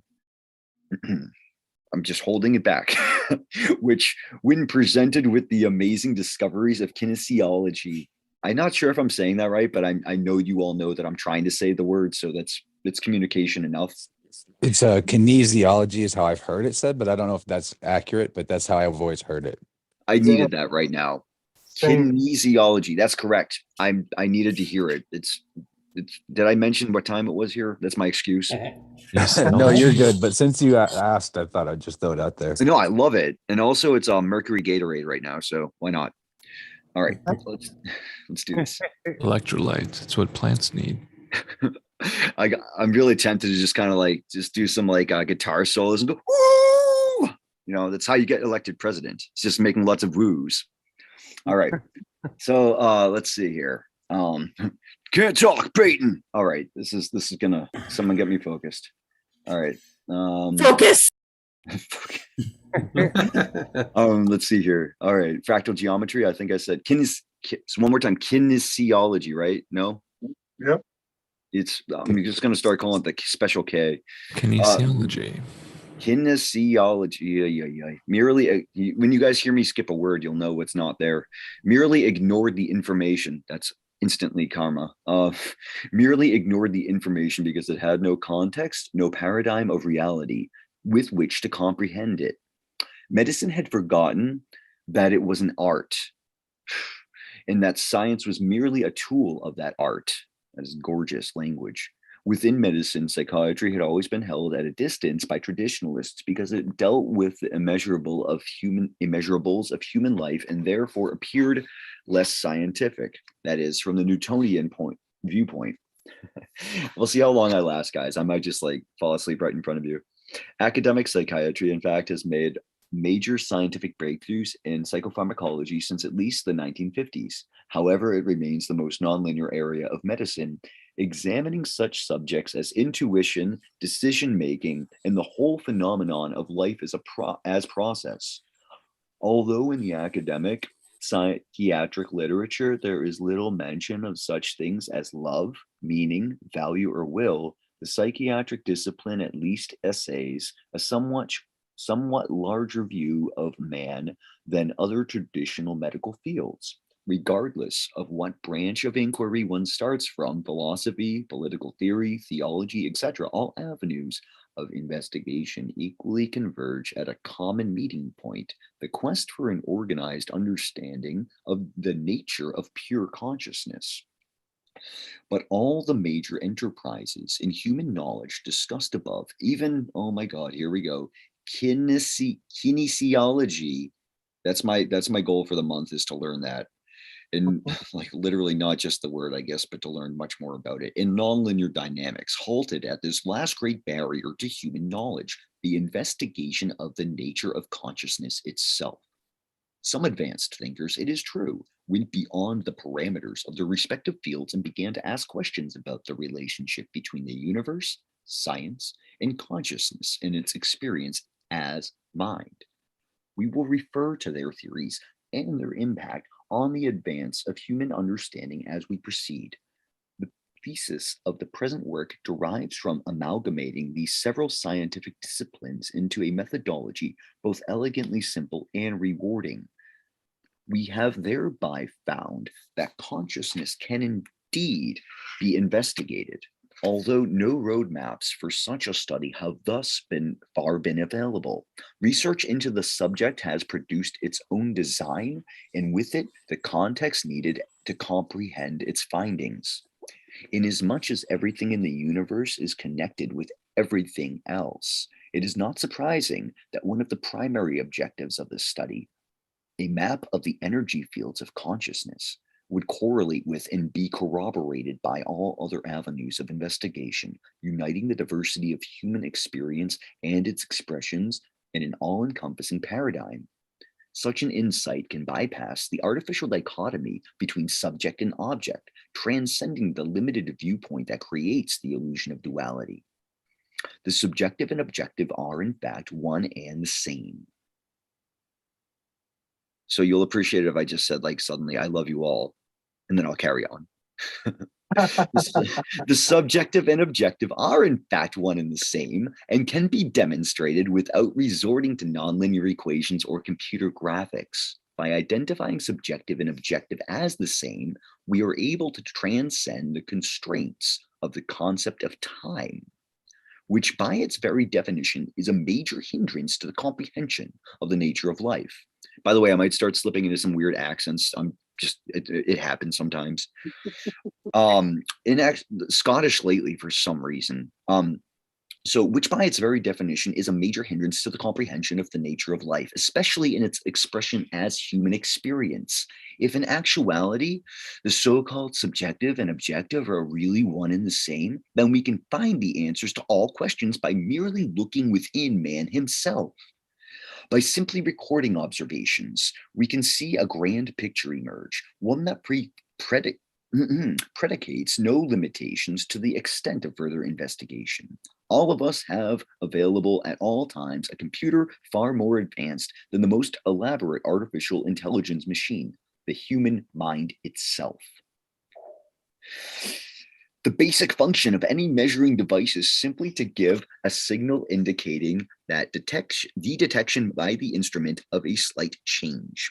In the experiments to be described in this book, the reactions of the human body itself provide such a signal of change in conditions.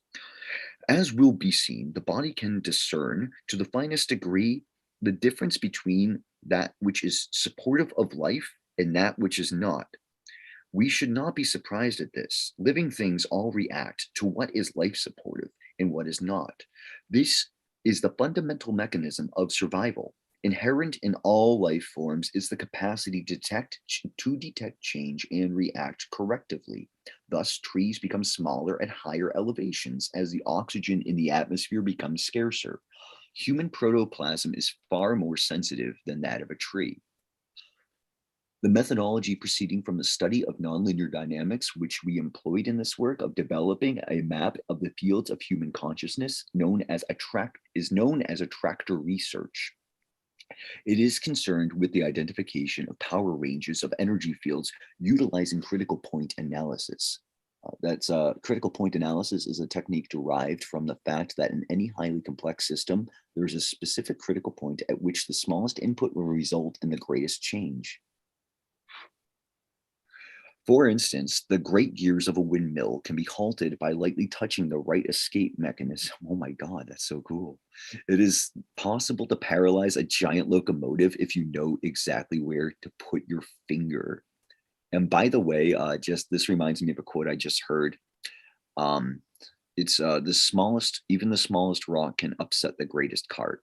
So it's the same concept. Nonlinear dynamics enables these significant patterns to be identified in complex presentations, even when they are obscured by incoherence or sheer mass of indecipherable data.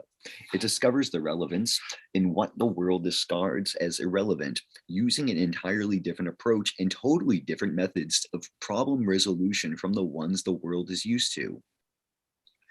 The world conventionally assumes that the processing of problems requires starting from the known, the question or conditions, and moving to the unknown, or something else if you're Donald Rumsfeld. But anyways, to the so-called answer, in a time sequence following definite steps in logical progression. Nonlinear dynamics moves in the opposite direction, from the unknown, oh man, this is so good, to the non-deterministic data of the question to the known, which is the answer. It operates within a different paradigm of causality. It says the problem is seen as one of definition of access rather than of logical sequence, as in solving a problem by differential equations.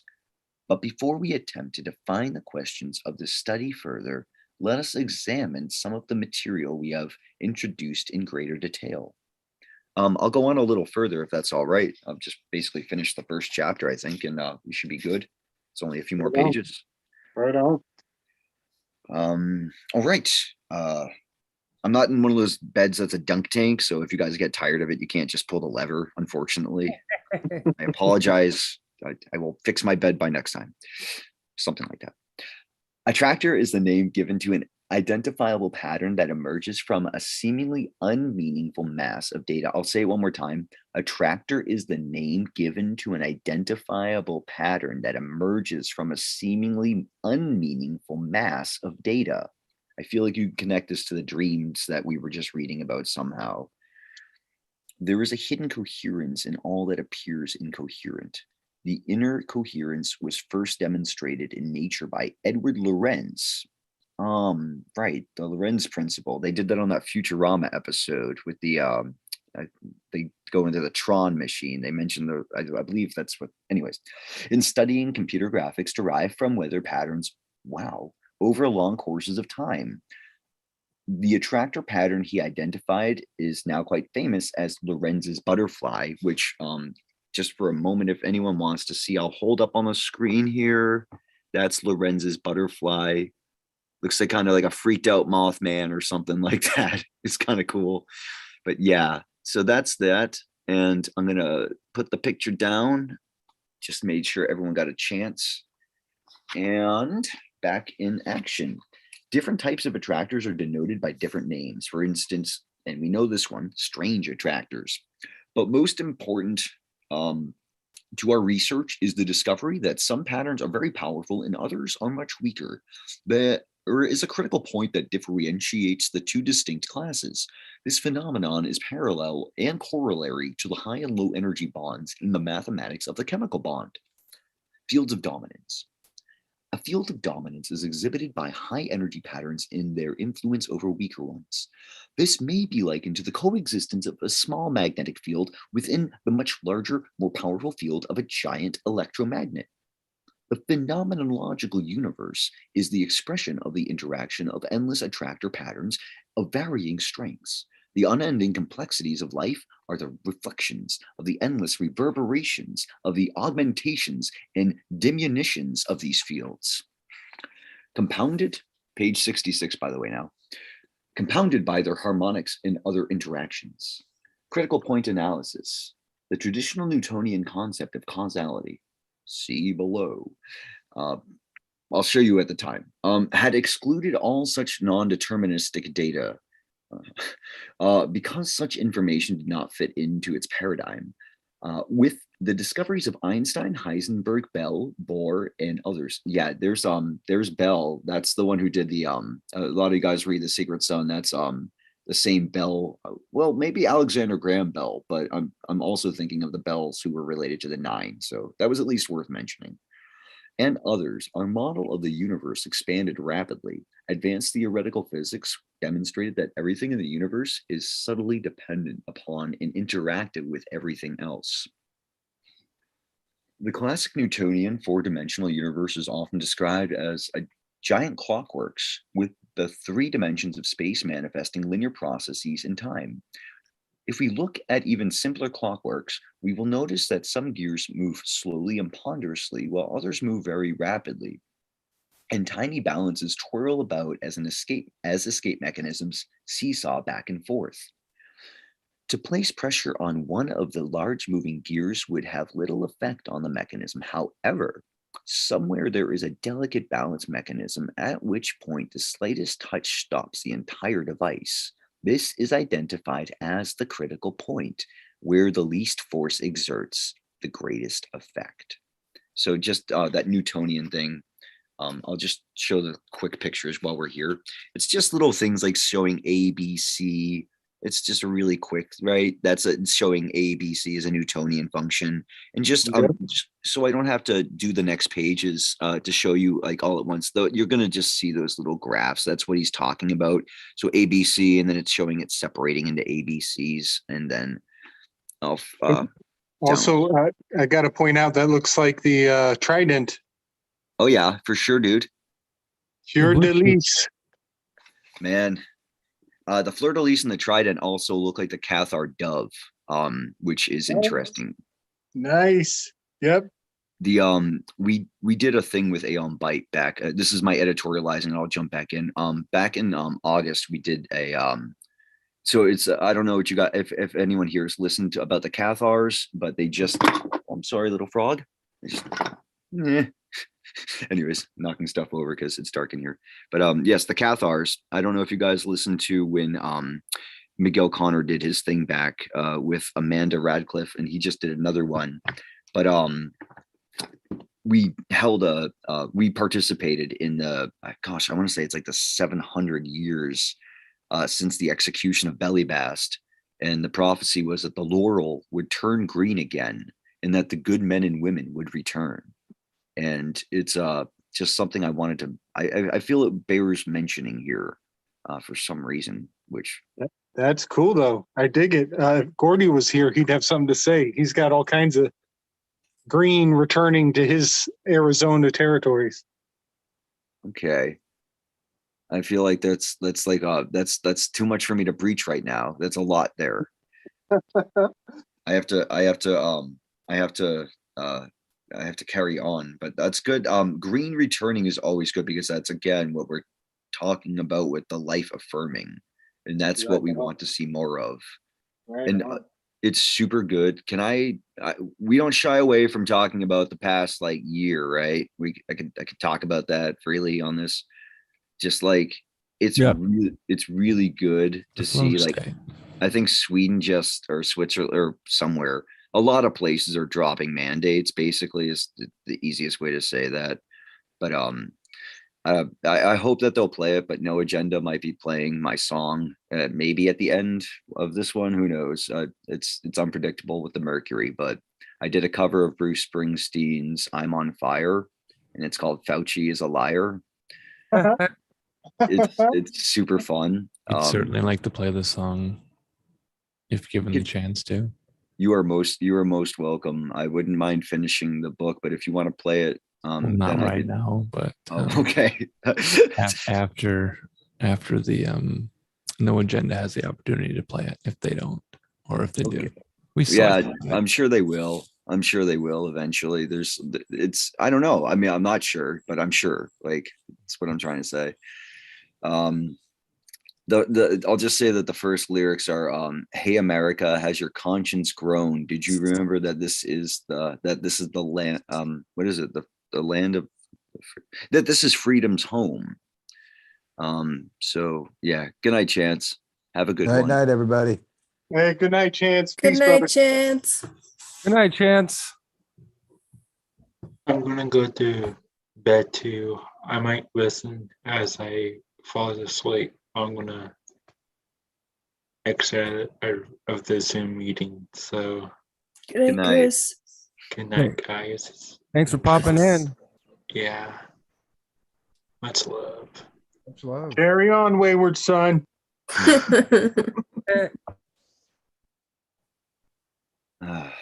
You guys have such good energy.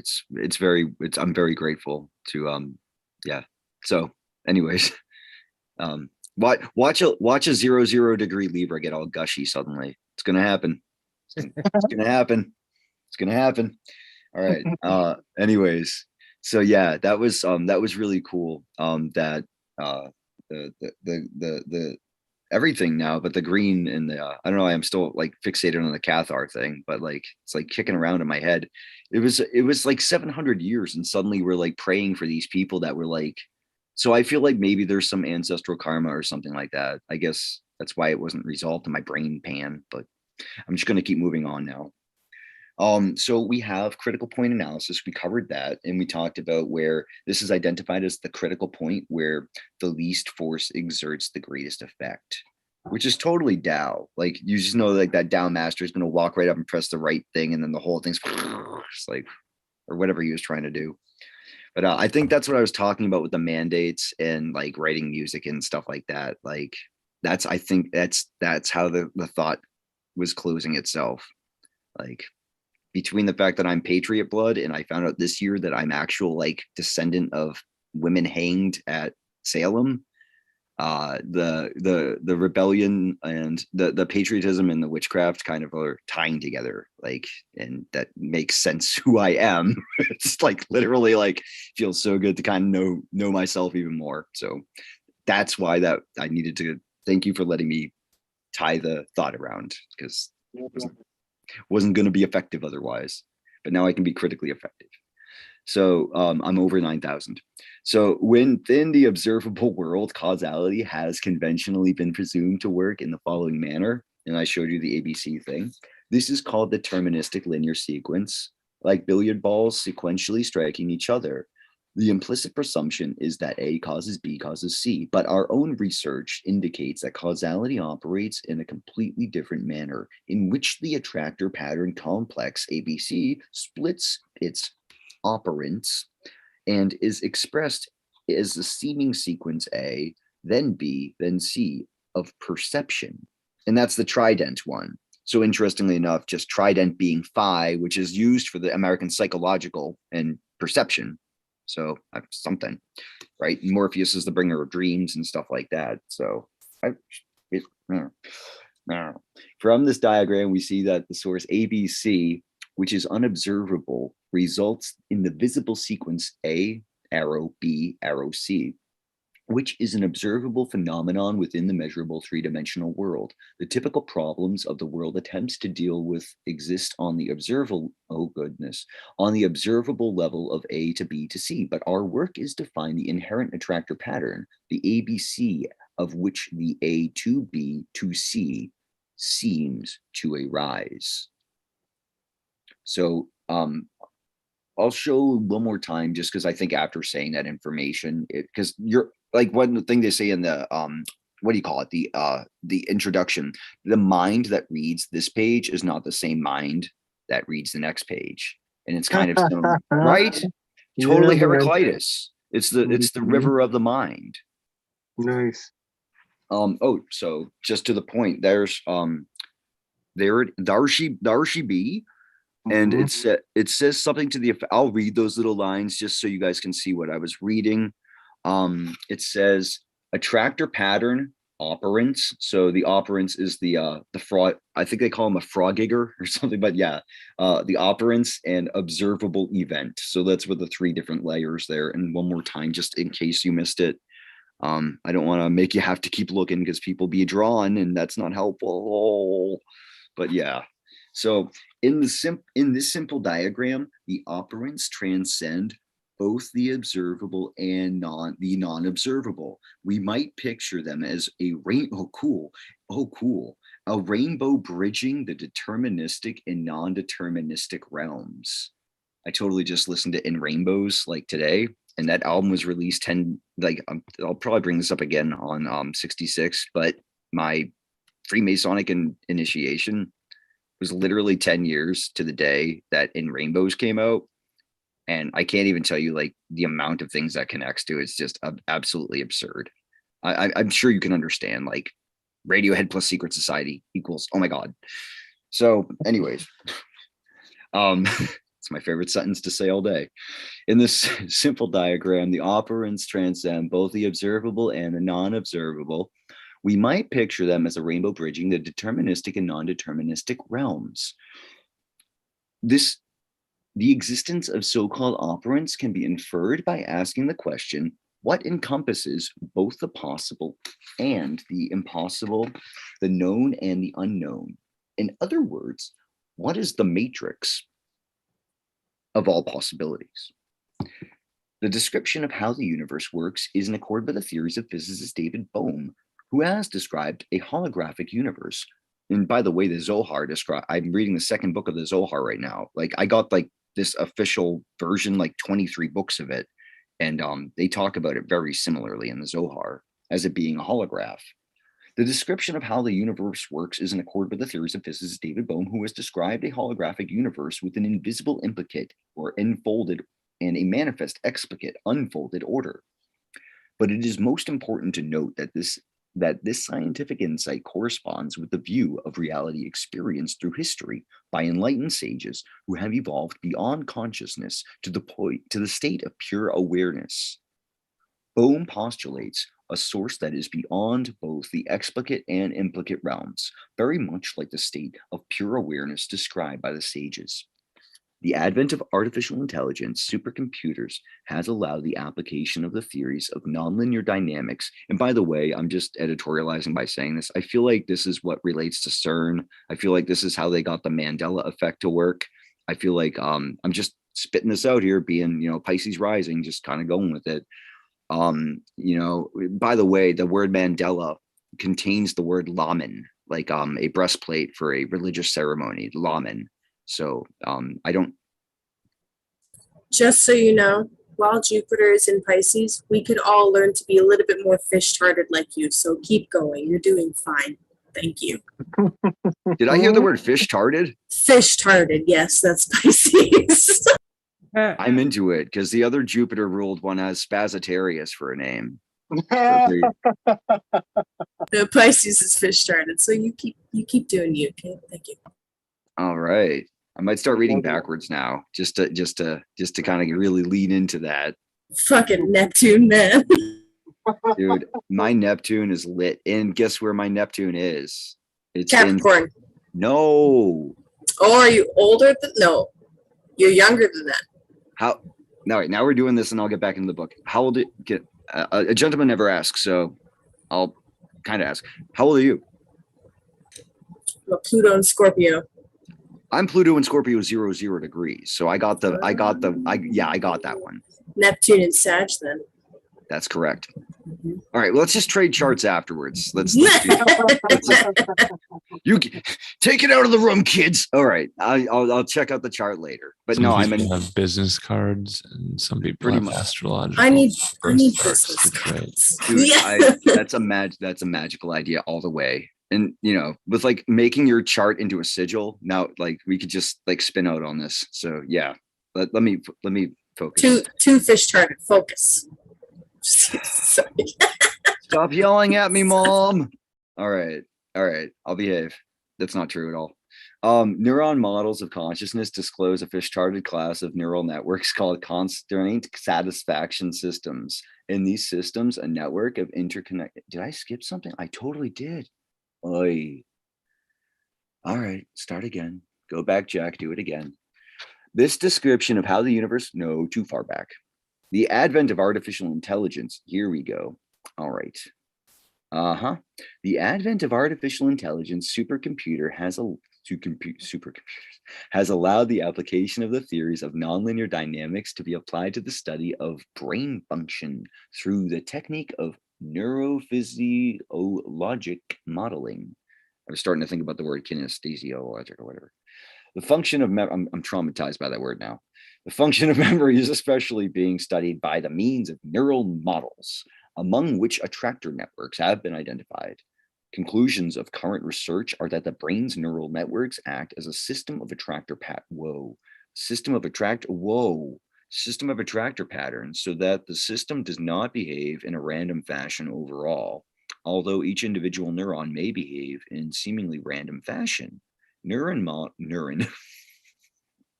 I'm going to have to tap out soon.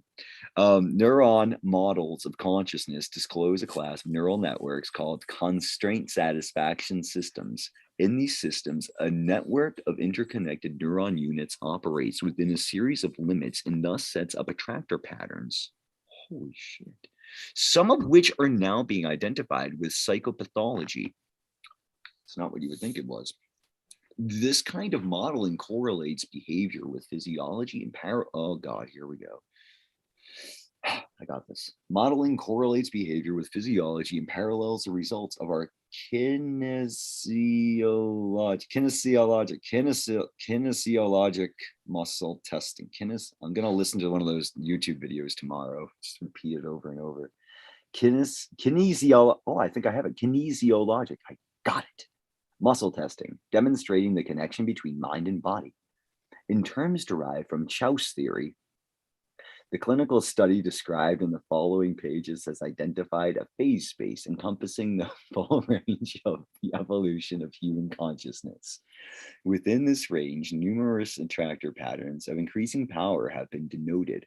These patterns represent energy fields that are qualities of consciousness itself, rather than any particular individual, as is shown by their occurrence across large populations over long periods of time, independent of testers or subjects.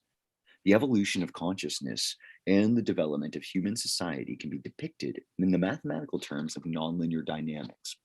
Our study concerned itself with a limited set of parameters of consciousness that we calibrated. Now, here's the trippy part. Our study concerned itself with, if it wasn't already, part 2. Our study concerned itself with a limited set of parameters of consciousness that we calibrated from 1 to 1,000. The numbers represent the logarithm, or to the base 10, of the power of the respective fields. The entire field or phase space of consciousness itself is unlimited, going up on to infinity. The range of 1 to 600 representing the domain of the vast majority of human experience is the primary scope of this study. The levels from 600 to 1000, the realm of the non-ordinary evolution, which is seriously where we're headed. That of enlightenment, sages, and the highest spiritual states will later be described. Within the total field study, sequential patterns emerged identifying the progressive powers of attractor fields in which there were local variations, but global consistency, so as above, so below. So it doesn't say, I'm just saying that. Yeah. So-called strange attractors can be of either high or low energy, and the critical point in our, when the cow moves, turn the page. Data appeared to be the calibration level of 200. I'm sorry, with my little distraction there, it's probably going to help if I can't. So-called strange attractors can be of either high or low energy, and the critical point in our data appeared to be the calibration level of 200, below which the power of attractors could be described as weak or negative, above which as strong or positive. By the time we reached the calibration of 600, they were enormously powerful. I will pause it interjectedly here. That weaving spider is welcome, and things like this right now, our combined energy field, our combined intentions, especially with the creativity happening, that this show would be like an amplifier, which it would be like boosting the signal, right? So prayer intensified, where 3 or more are gathered.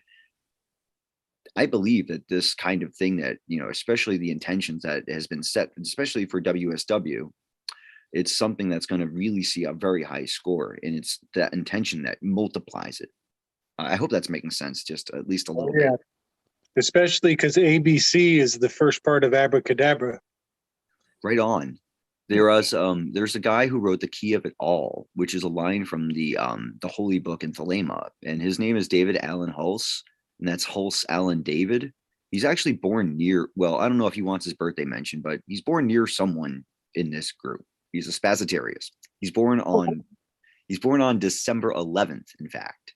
And his David Allen Hulse is HID, and his thing, because we're all, like Miguel says, writing our own myths, which is your soul actually able to express itself. He believes that he is a spiritual son of the Thelemic current, and that's abrahadabra in that current, as opposed to Steve Miller Band, or as we're used to, abracadabra. There's a shift to the H, which, now that I think about it, as I'm teaching the Hebrew alphabet, has something probably to do with a shift from the ch in the because, you know, there's not really a C so much as cheth, and then you have like teth and hech and stuff like that. So I don't know. I'm just speculating on the fly. Gesundheit. Yes, you're welcome. So anyways, and by the way, I'm figuring out how to teach Greek like super quick to people, like the Greek alphabet. And like the first part is just a teaser is the alphabet's goddamn easy. And that's alpha, beta, gamma, delta, epsilon, zeta. Right? Are you right on, bro? No shit. I love it. I love it so much. Yeah, right time and place and everything. All right, I'll give you the second half to learn the second. So after the alphabet's goddamn easy, alpha, beta, gamma, delta, epsilon, zeta, then you have ET is ick, because it looks like lamb. I thought you guys would appreciate that because of the lamb reference. And it's ET. So that's after you did alphabet is goddamn zeta being the last one. Then you go to eta, theta, ET, eta, theta. And then ick is iota kappa. And then lambda mu for lamb.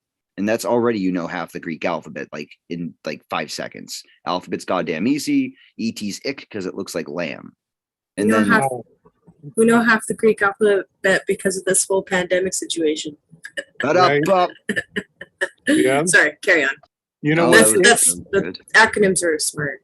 That's good. You know, ick makes me think of Ichor, the blood of the gods. Right on. I wonder what Ichor could actually mean with like relation to mana, you know? Right, yeah. Just it feels like somehow that would be, I don't know. It's 3 a.m. I don't even know what my face is anymore. I'm just gonna do this now. What is your original face? That is your true face. That's that whole Zen thing makes me think of Majora. Majora's Mask is lit, by the way. I love that. And I'll just say, like, for my own creative process, my guys, it's so important to me being a rock star singer. I have taken now 10 months of singing lessons. I never thought I would do this. I started secondary singing lessons actually, and I'm on lesson 22 on, of course, you know, Gopher Island Day or Groundhog's Day. But what happened was I've added masks to my singer persona. So if you check out the Instagram Cult Fan, you're going to just see a whole bunch of pictures of me singing with green lipstick, a mask, kid gloves. I've got a character going on. Like it's a real Venetian mask.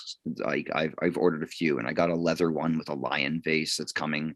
It's going to be super cool. I just wanted to share that because like that's something really special to me that I'm Do excited you have a about. podcast that you would like to share with us? Some people are wondering, is Six of Swords and Six of Cups the same thing? What's the difference there? All right, I'll do that. No, so it's 4 different shows that I didn't want to have to set up 4 different websites for. So I just use the same RSS feed, but each show is going to be a different quality. So one of them is going to be a one-on-one in-depth conversation as Jim's appeared on. So we just like the 2 of us just talked for like, it's 2 Venus dudes like talking forever. And it's so fun. Alan's been on the 6 of Cups with Miguel Connor, in fact. And that was bingo worthy, apparently. Episode 106. 106. It brought about a psychic bingo winner, Stella Moon. That's congratulations to her. We might retroactively include her in getting what we talked about earlier, but let's press forward for a second. The other 2 to answer because I had to do all 4. I just had to. It was like a thing. It's called my podcast is a value for value RPG, the VFV RPG game. That's the type of podcast it is. On the 6 of Wands, it's alive. When we all had like loops thrown in the last year, and so I kind of stopped doing my show for a little bit. But on Sundays every month, it would be on a certain Sunday, whenever the right time was. Whoever was the highest donating for that month had the first pick to be on, and you get to spend your money on objects in the game. In an RPG, you get to buy, if you've donated a certain amount, like you'll be able to buy a potion or a sword. I really need to set up a system much better. I'm definitely open to collaborating if someone knows how to appropriately set up the maths, because like having it be random is not very useful, obviously. But long story short, when people donate to the show, you get to come on and like fight against dragons and stuff like that. And it's a really fun time because I get to exercise my DM skills, and like suddenly people are walking upside down and being attacked by things that burst out of them. It's just, you can do anything and it's fun. And so that becomes a podcast episode and part of the lore. Like the 99th episode of 6 of Swords had 3 different guests, Brother Lon Milo Duquette, Miguel Connor, and then this is for part of the 6 of Wands, Jenna, Slayer of the Zeta Reticuli Dragon, because I created on the fly a Zeta Reticuli Dragon, and then it was real. So long story short, 6 of Discs is me doing this. It's just a solo show. And then rinse, wash, repeat.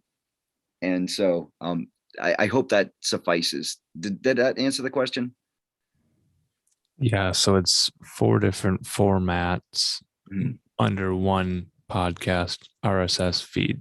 Yes, feed, but 4 different shows. That's an important part. They are different shows. They're not the same. It's like Miguel's Finding Hermes is not Aeon Byte. One channel with different programming on it. To bind them all. So, said the guy born on Hobbit Day. Anyways. All right, that's enough of milking my own ego. I could stand to get back to reading now, if that's all right. All right. In overview, did I get that? Are we good? Yeah, I think I stopped up here. Let me just read the last little bit here. By the calibration level of 200, below which the power of attractors could be described as weak or negative, above which is strong or positive. By the time we reached the calibration of 600, they were enormously powerful. And this is another good chance to go over 9,000. An important element of chaos theory, which is helpful in understanding this evolution of consciousness, is the law of sensitive dependence on initial conditions. This refers to the fact that a slight variation over the course of time can have the effect of producing a profound change.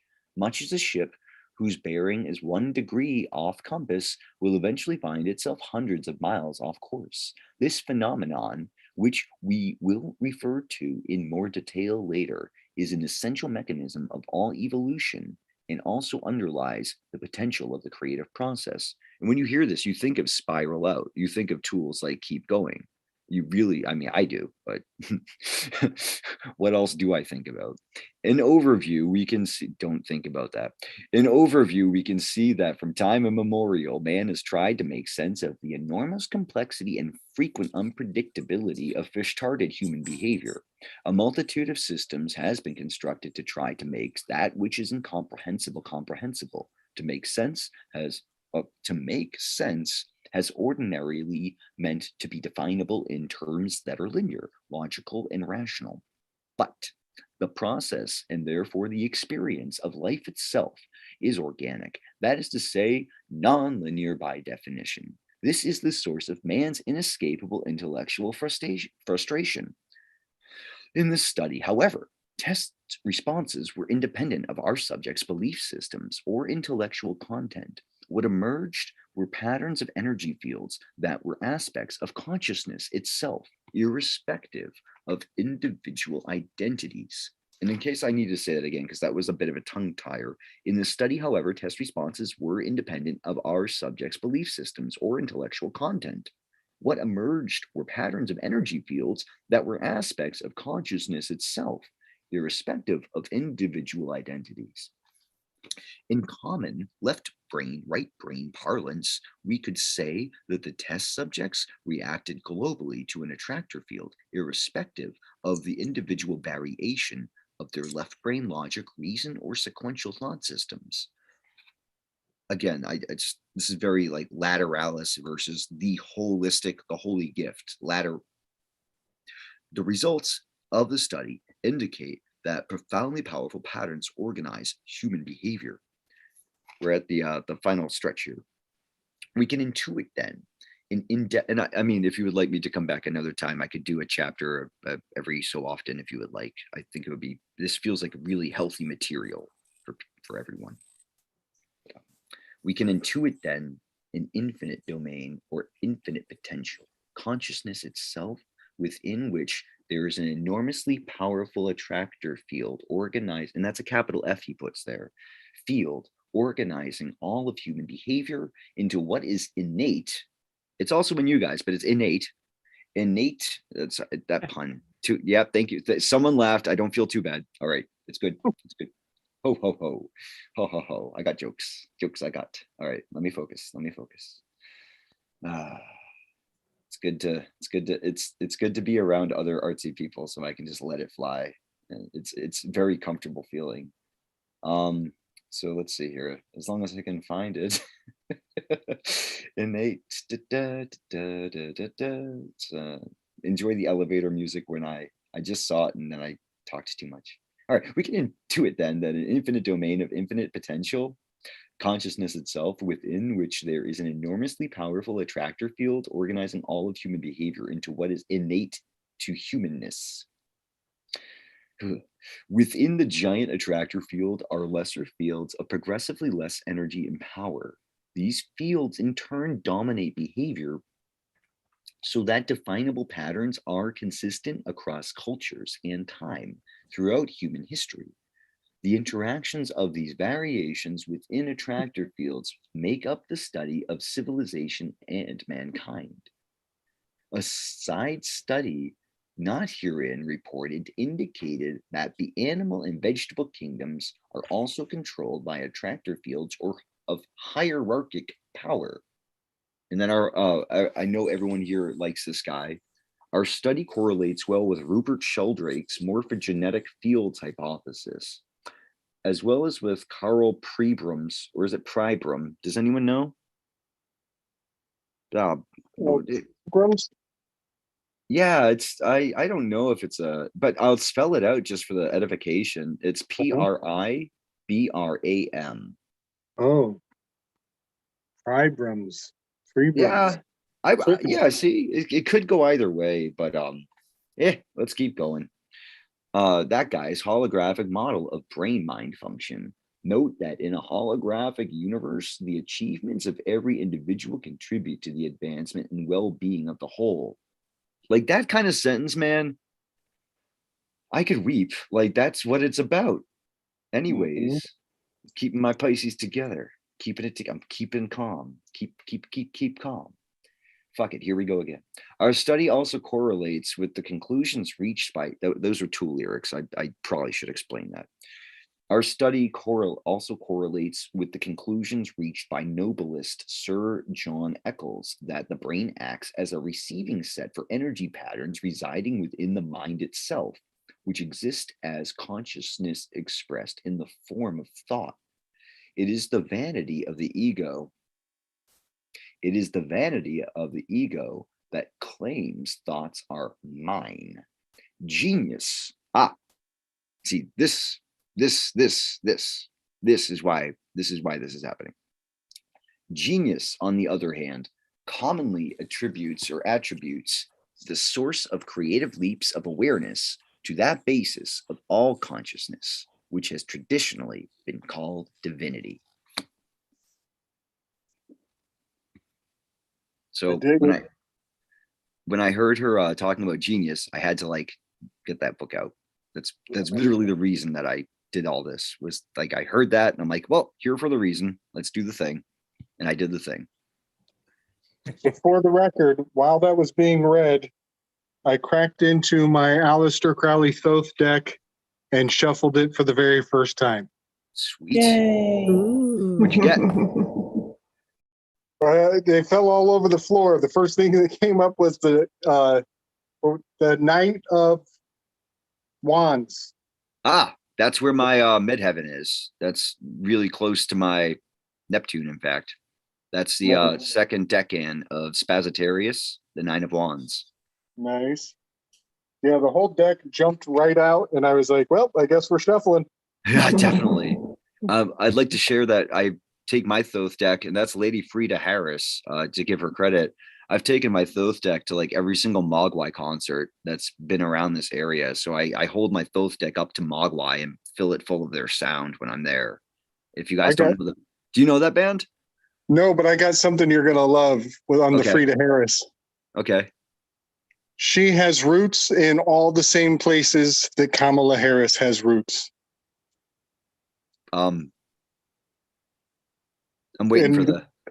They both have family in India and in Jamaica. Huh. And Frida, well, both of them have family who are not forthright in their connections. They're, but they were all very highborn in all their designated countries. So Kamala and Frida, I suspect, are not very far apart from one another. I would like to definitely see some. I'm open to that. That resonates as true. I've always had trouble with when I hear like Marshall Mathers is the descendant of McGregor Mathers, like that stuff. I have problems like with that, and it's not because I don't want it to be true. It's just because like that's a lot, Like, does the timing even work? Does you know what I mean? So that's a question. This is Mogwai. I don't know if you can see on my wall. Yeah, a little bit. Yeah, here we go. That poster there, that's Mogwai. And that's from Every Country's Son. And what's relevant about that, just to return back to my Spazatarius, what's the word, fish-tarded chart? We need a slightly nicer word than tarded. I don't know, man. Anyways. Look at the Pisces being sensitive. Let's dig in. Attack the weakness. That's exactly what that was. Of course it is. So Of course it is. She eyes me like a Pisces when I'm weak. So anyways, the idea is that that's Every Country's Son is the name of the album. But that depiction on there is the Great American Eclipse, which is at 28 degrees of Leo. That's the full moon we're coming up on right now. Also, that's the moon in my chart. My chart's my moon's the one that performed the Great American Eclipse. And that's just part of the weird fate that's going on. Like right now. So you're responsible for that? Are you going to take responsibility? It depends how much I get paid. It really does. It correlates to how much money I can donate to Weaving Spiders and everything like that. Get you guys in on the action. Now we're all corrupt. So anyways, all I'm saying is that this is a really crazy time for the space weather in this seeming individual's life. I'm having my North Node return right now my north node's on 29 degrees, so it's on the anaretic of Taurus on the Pleiades. And I'm literally born on the equinox, and my moon's the one that caused the Great American Eclipse.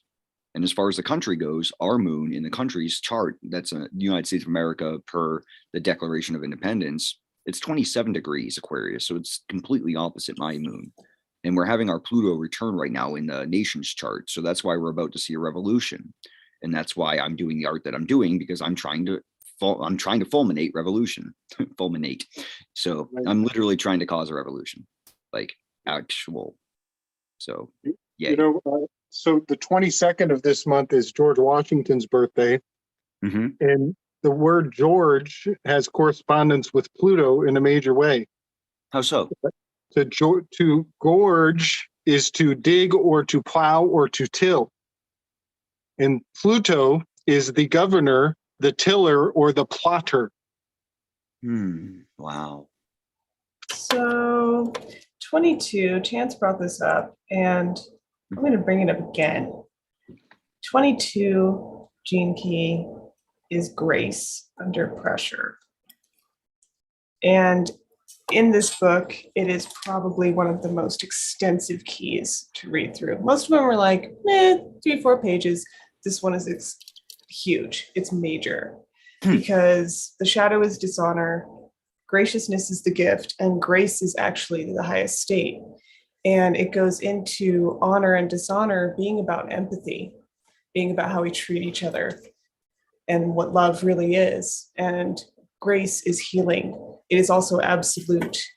When you pass from this world, grace is absolute. However long you spend in hell or in your old memories, that's irrelevant. Time doesn't mean anything. Grace is absolute. Eventually it will come. So when you treat other people that way, it is an incredibly powerful frequency.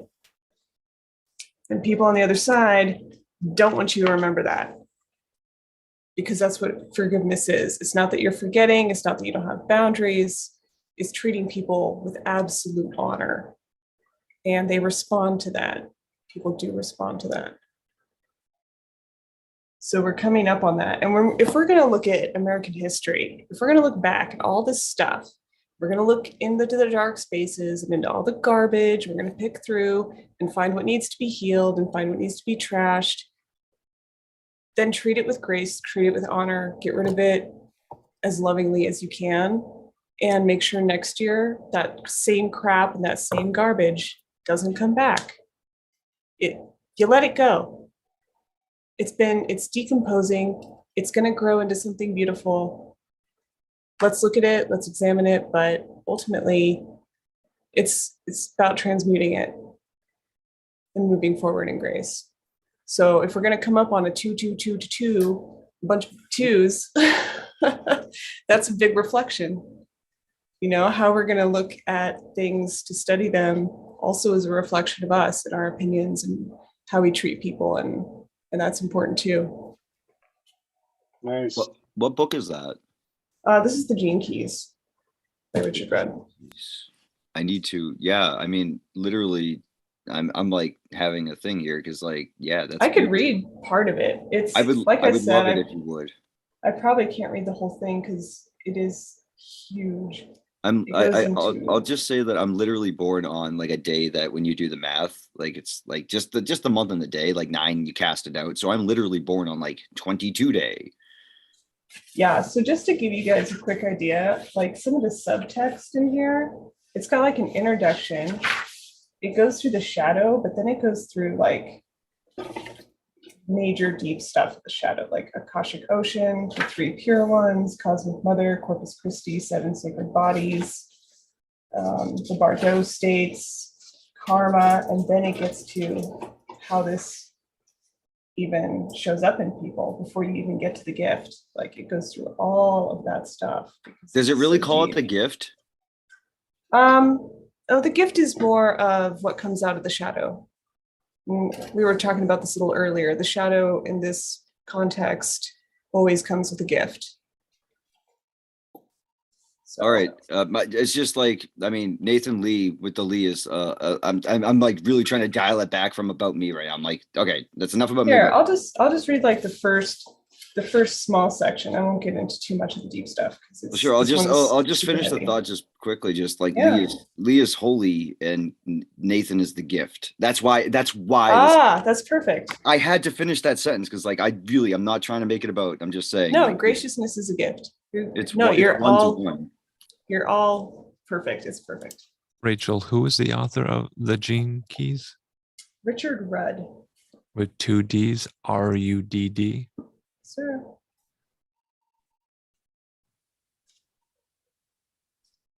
So, since I won't go too deep, I'll give you some of the extra stuff. 22nd gene key is Grace Under Pressure. This is Mountain Over Fire. Its programming partner is the 47th gene key.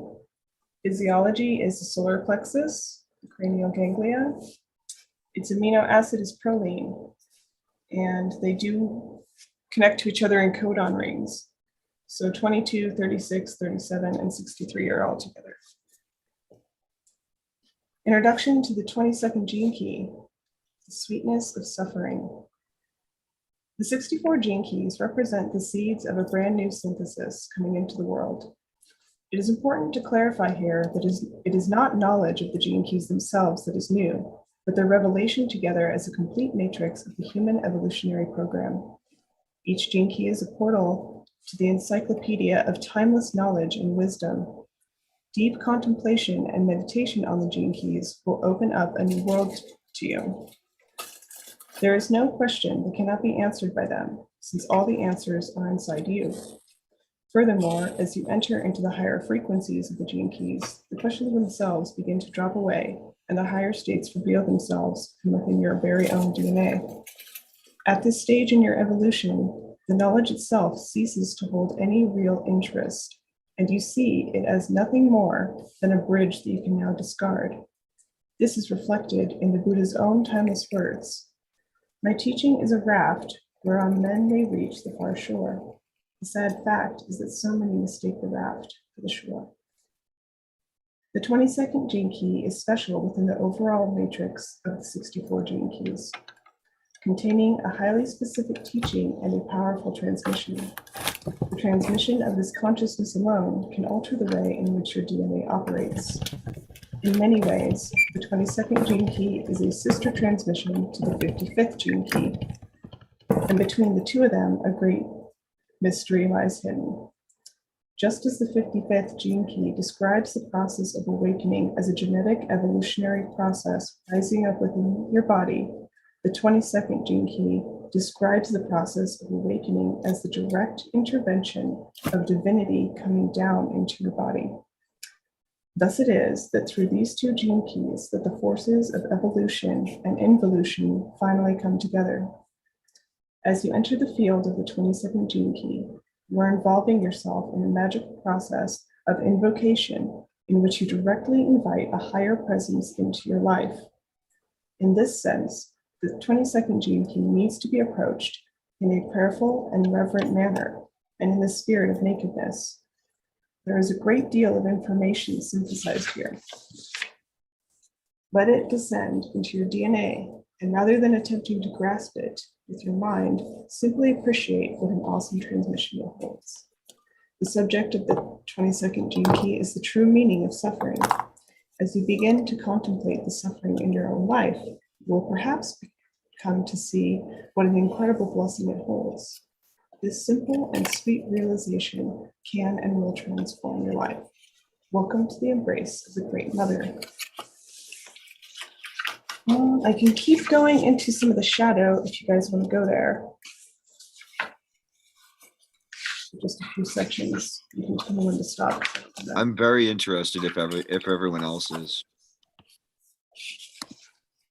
We haven't heard you read anything else, Rachel. That's true. Okay. So the 22nd shadow, dishonor, the Akashic Ocean. As we have already heard, the 22nd gene key is very special. There is no getting around this statement. Written into the evolutionary script are certain anomalies and divine cosmic surprises. In this respect, there is no other gene key to rival the 22nd. It is what makes the rhythmic drama of life so compelling. All great drama has but one pervasive universal theme, that of redemption. Whether or not a drama ends with redemption, it is always there as long as inside our human hearts as a longing. Whenever we watch, sorry? Would Sean, would you mind muting yourself, my friend? Oh, I didn't know I wasn't muted. Thank you. Thanks, buddy. Whether or not a drama ends with redemption, it is always there as a longing inside our human hearts. Whenever we watch or hear a film or story, if there is no redemption at the end, our hearts will feel cheated. Our mind may appreciate the art, but without a sense of atonement, there is a sense that a great truth has been misrepresented. The 22nd gene key is about the truth of redemption. To those of a strong intellectual bias, it will inevitably seem a fantastic or romantic since it concerns the direct intervention of the divine in the ordinary world. The world that most of us see is not all that exists. We mostly live within very defined and closed-circuited parameters. Human beings generally have no notion of the great cosmic laws that exist between or behind the world of form. One of the greatest of these is the law of divine memory. This law states that all thoughts, feelings, and acts are recorded everywhere within the body of the universe. Science now shows that we live in a vast information field of subatomic particles, some of which are so tiny that they actually pass through matter. This ocean of consciousness exists in many dimensions, and it responds to thoughts, acts, feelings, words, and even intentions. It is a vast quantum field that acts like a great memory bank, holding and recording every impression ever made. In the language of the ancients, it is often referred to as the Akashic Record. The 22nd gene key is deeply connected to this law of divine memory. It is like a massive receiving dish that responds to the frequencies, sounds, and vibrations that it hears, and it hears everything. Like a cosmic Aeolian wind harp, reception is determined by the way in which the strings are tuned. In the case of the 22nd shadow, the strings of your DNA are twisted out of harmony, and your behavior and experience in the world is similarly mishappen. This is the shadow of dishonor. It only exists in the world because most human beings do not realize that all their acts are recorded. We do not realize that every act, thought, or feeling creates a ripple in the Akashic ocean, and that each ripple must and will one day return to its point of origin.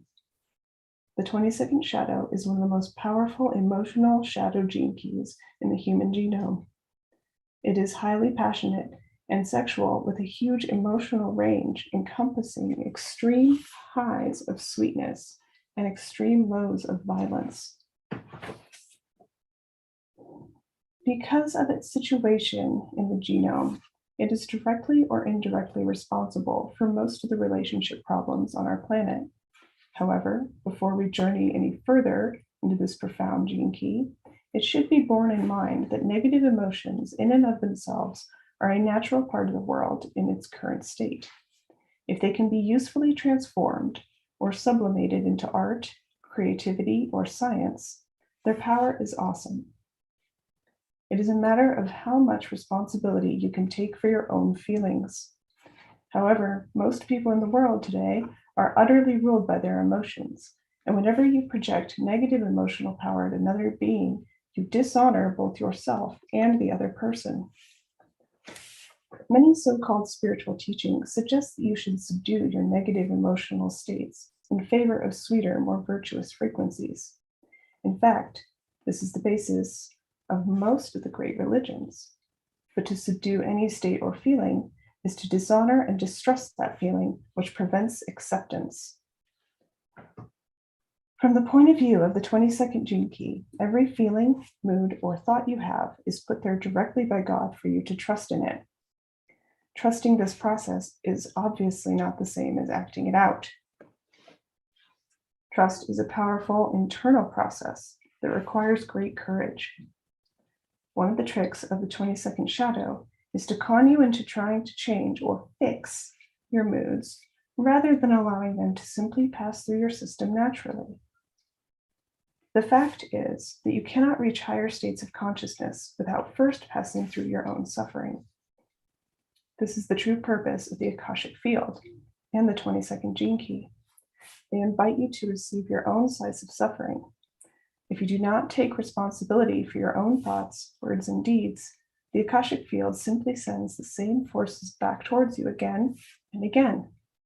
This is the foundation of another of the great universal laws, the law of karma, which we will explore in more depth below.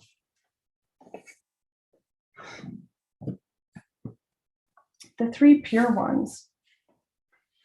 As we enter deep into the transmission field of the 22nd gene key and its shadow frequency, we encounter three streams of teaching concerning the nature of suffering left by three great world teachers or avatars. These three beings are actually one single being, which divided into three fractal aspects over the course of human evolution. Even though these were individual people or magi, it is more helpful to see them as three fractal transmissions of the same truth. The first is Hermes Trismegistus, whose legacy dates back to the age of Atlantis, and whose name, meaning thrice great, directly reflects the triple nature of this transmission. Hermes goes by many names, Thoth, Merlin, and Fu-Si, to name a few. The teaching represented by this fractal is the teaching of alchemy or high magic. All true alchemy concerns the transmutation of suffering through alignment with divine will.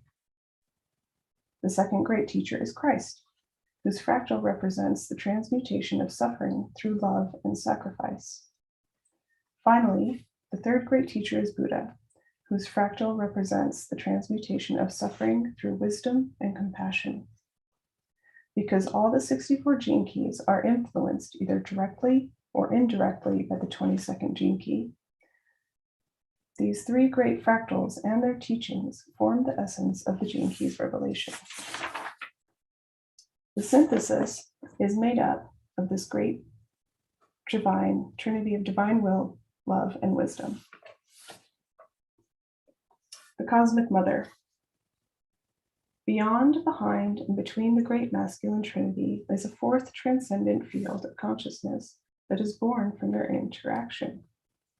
This is the field of the divine Cosmic Mother, whose embrace encircles, protects, and contains all three of the great streams of the masculine avatar consciousness. Within humanity, the only direct portal to this great being is the 22nd gene key. The great Cosmic Mother holds the master key to all suffering and stands behind the teachings themselves. She is the triple mystery of the transmission. Although she is beyond teachings, her way is that of grace through suffering. Those who enter deeply enough into the three great paths through suffering, the alchemical, the sacrificial, the mindful, will eventually meet the great Cosmic Mother, since she represents the very spirit of grace that brings an end to human suffering. Contrary to the many depictions of the Holy Mother by religion, she is actually a highly ecstatic and sensuous field of energy. This is another way in which the 22nd shadow dishonors the true nature of the feminine, through denying humanity the natural delights of sexual pleasure. As suffering comes to an end through her grace, true pleasure will dawn.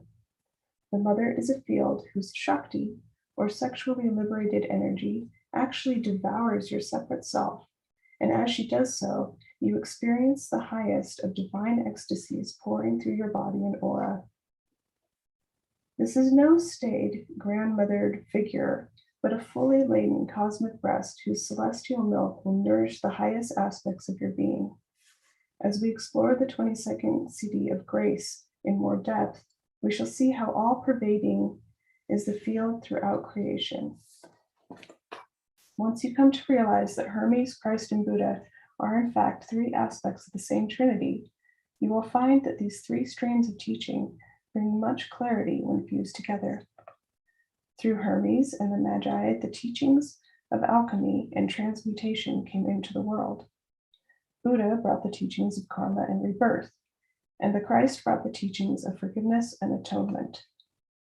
As these transmissions have traveled down the centuries, they have become so distorted and confused that they barely resemble the simplicity of their original transmission. Over the following pages, we will reunite these three great teachings and streams of wisdom, exploring the underlying fabric of the subtle worlds and processes that make up the human evolutionary journey. The Corpus Christi, the seven sacred bodies of humanity. By the way, I did map these bodies on my Yggdrasil world tree, which was really fun. There have been many systems devoted to the understanding of spiritual or occult science, those subtle layers of reality beyond these five senses. The great Oriental and Indian systems left by us, reams of intuitive insight laid down over thousands of years of direct experience of the higher realms. Toward the end of the 19th century, much of this experience became accessible to the West, and many new streams of thinking converged. Theosophy and anthroposophy. Anthroposophy. It's Rudolf Steiner's jam. Thank you. I'm like, it's gotta be. That's your kinesthesiology or whatever. I Right. got you. Thank you. What was it again? Anthroposophy. Anthroposophy. Okay. We're born, and a great new era of spiritual science came into being, leading into the modern New Age, where so many ideas and lineages from the East and West, both mystical and scientific, collided and merged. It is an exciting but also confusing time as a grand new synthesis emerges from the cosmic soup. One of the enduring insights of mysticism is the notion of the subtle bodies of the human aura. Depending on which system you follow, there are between 6 and 10 major subtle dimensions or planes upon which human beings function. These auric layers collectively make up what is known as the Corpus Christi, or body of Christ. Listed below are the 7 main layers of the human aura and their fundamental properties. So the 7 sacred bodies of humanity: the physical, astral, mental, casual, Buddhic, atmic, and monadic. Can I ask, is that casual or is that causal? Casual. It is casual. Mm-hmm. Wow.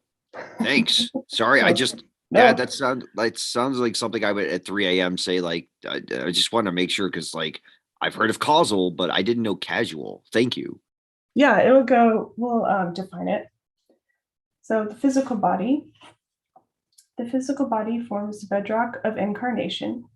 On the physical plane, the collective memory of humanity is restored in our DNA. The ultimate goal of human evolution is to merge the physical body completely with the monadic body, thus allowing the former to be assimilated back to its true essence.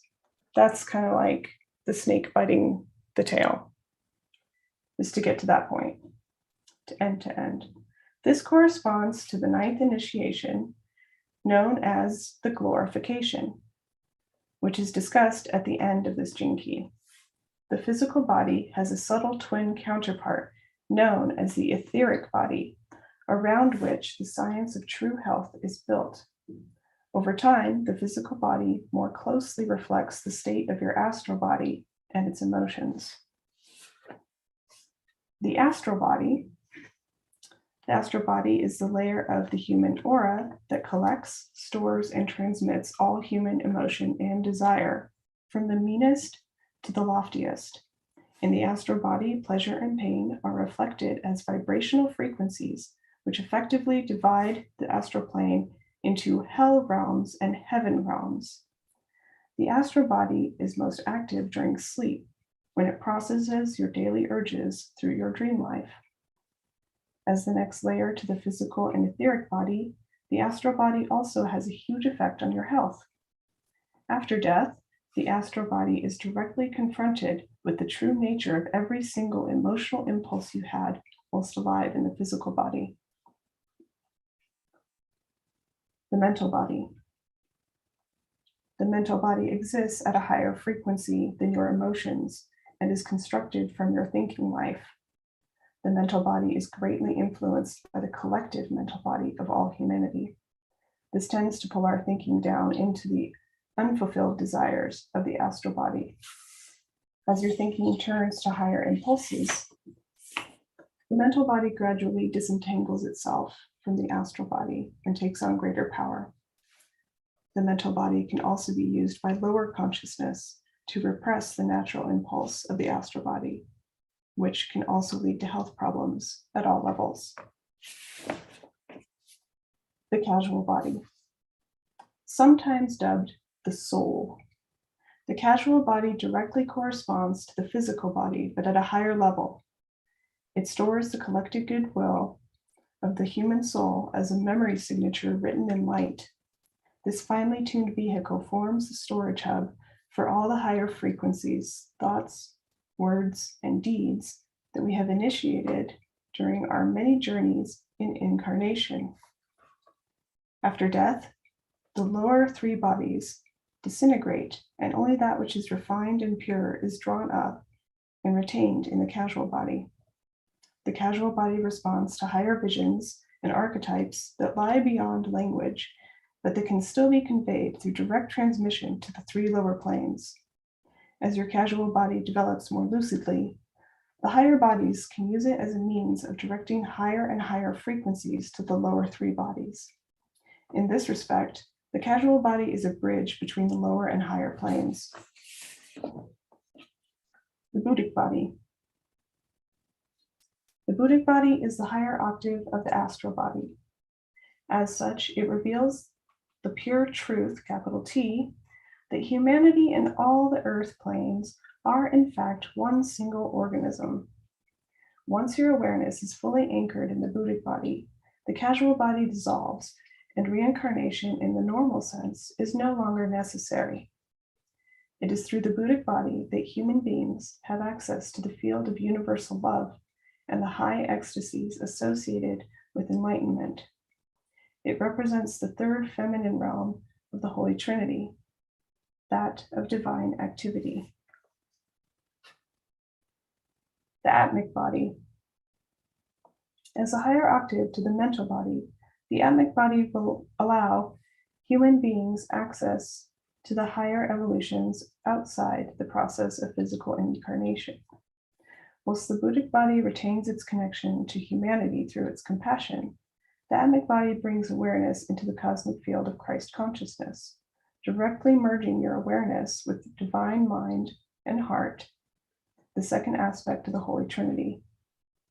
It is through the Atmic body that the great avatar streams through the enter the world. Oh, avatar streams, okay. It is also the realm of the cities, the many miraculous manifestations of the divine. The monadic body.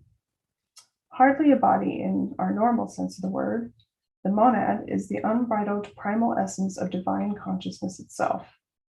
It enters the world of the form through the casual body, which is the veil it takes off in order to enter the lower bodies, and corresponds to the first aspect of the Holy Trinity, divine will.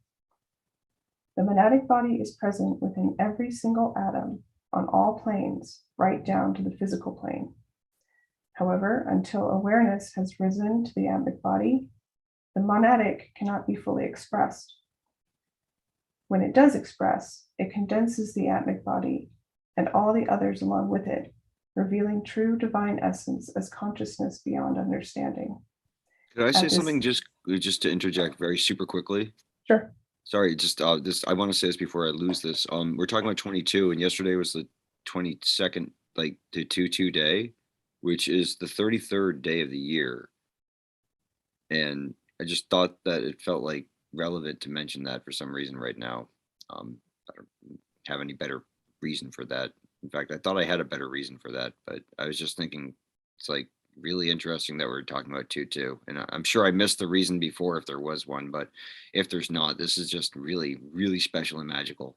I thought I'd mention that, we're talking about 2/2, and it's like the 33rd day of the year. And it just seems like maybe that's a reason why there's a story about repeating over and over again until there's a revelation of holisticness reached or something. You know, the contents of that film would be.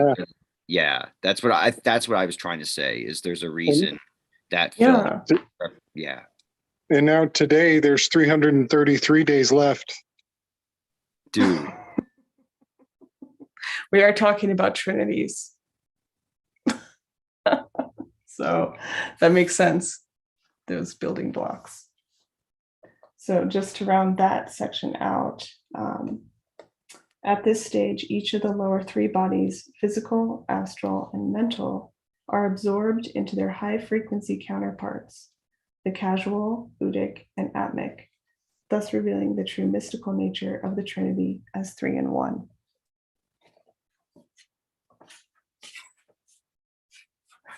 Okay. Karma and reincarnation. The programming partner of the 22nd gene key is the 47 gene key, and there is as much we can learn from this connection. The 47th gene key concerns the storage of world karma in human DNA. We have seen how the Akashic Ocean records all deeds through the 7 subtle bodies, and how this physical storage takes place through DNA. It is here the human genetic code that the world wound is to be found. The combined suffering and negative thoughts, deeds, and words of every human being since the beginning of time are wound up in the non-coding or junk DNA inside your body. Depending on the unique genetic imprinting of your vehicle, certain aspects of the collective karma or humanity are highlighted in your DNA. And these determine your personal karma and the essential script of your life process. All this genetic storage takes place through the 47 gene key. The 22nd gene key, on the other hand, concerns those aspects of our subtle vehicles that survive death. It is vital at this point to realize these higher subtle bodies that are said to survive incarnation are really aspects of the Akashic Ocean itself. They're like memory slats that overlap each other at higher and higher levels of frequency. At the highest level, all the layers dissolve to reveal a single field of consciousness. This is why reincarnation is only a relative truth. It is relative to the body in which consciousness happens to be localized. With this basic understanding, we can begin to understand one of the great keys to all human suffering: the inability to accept responsibility for our own thoughts, feelings, and actions. Life gives us precisely the imprinting we can handle, and if we dishonor ourselves or others, we actually increase our own suffering in the long run.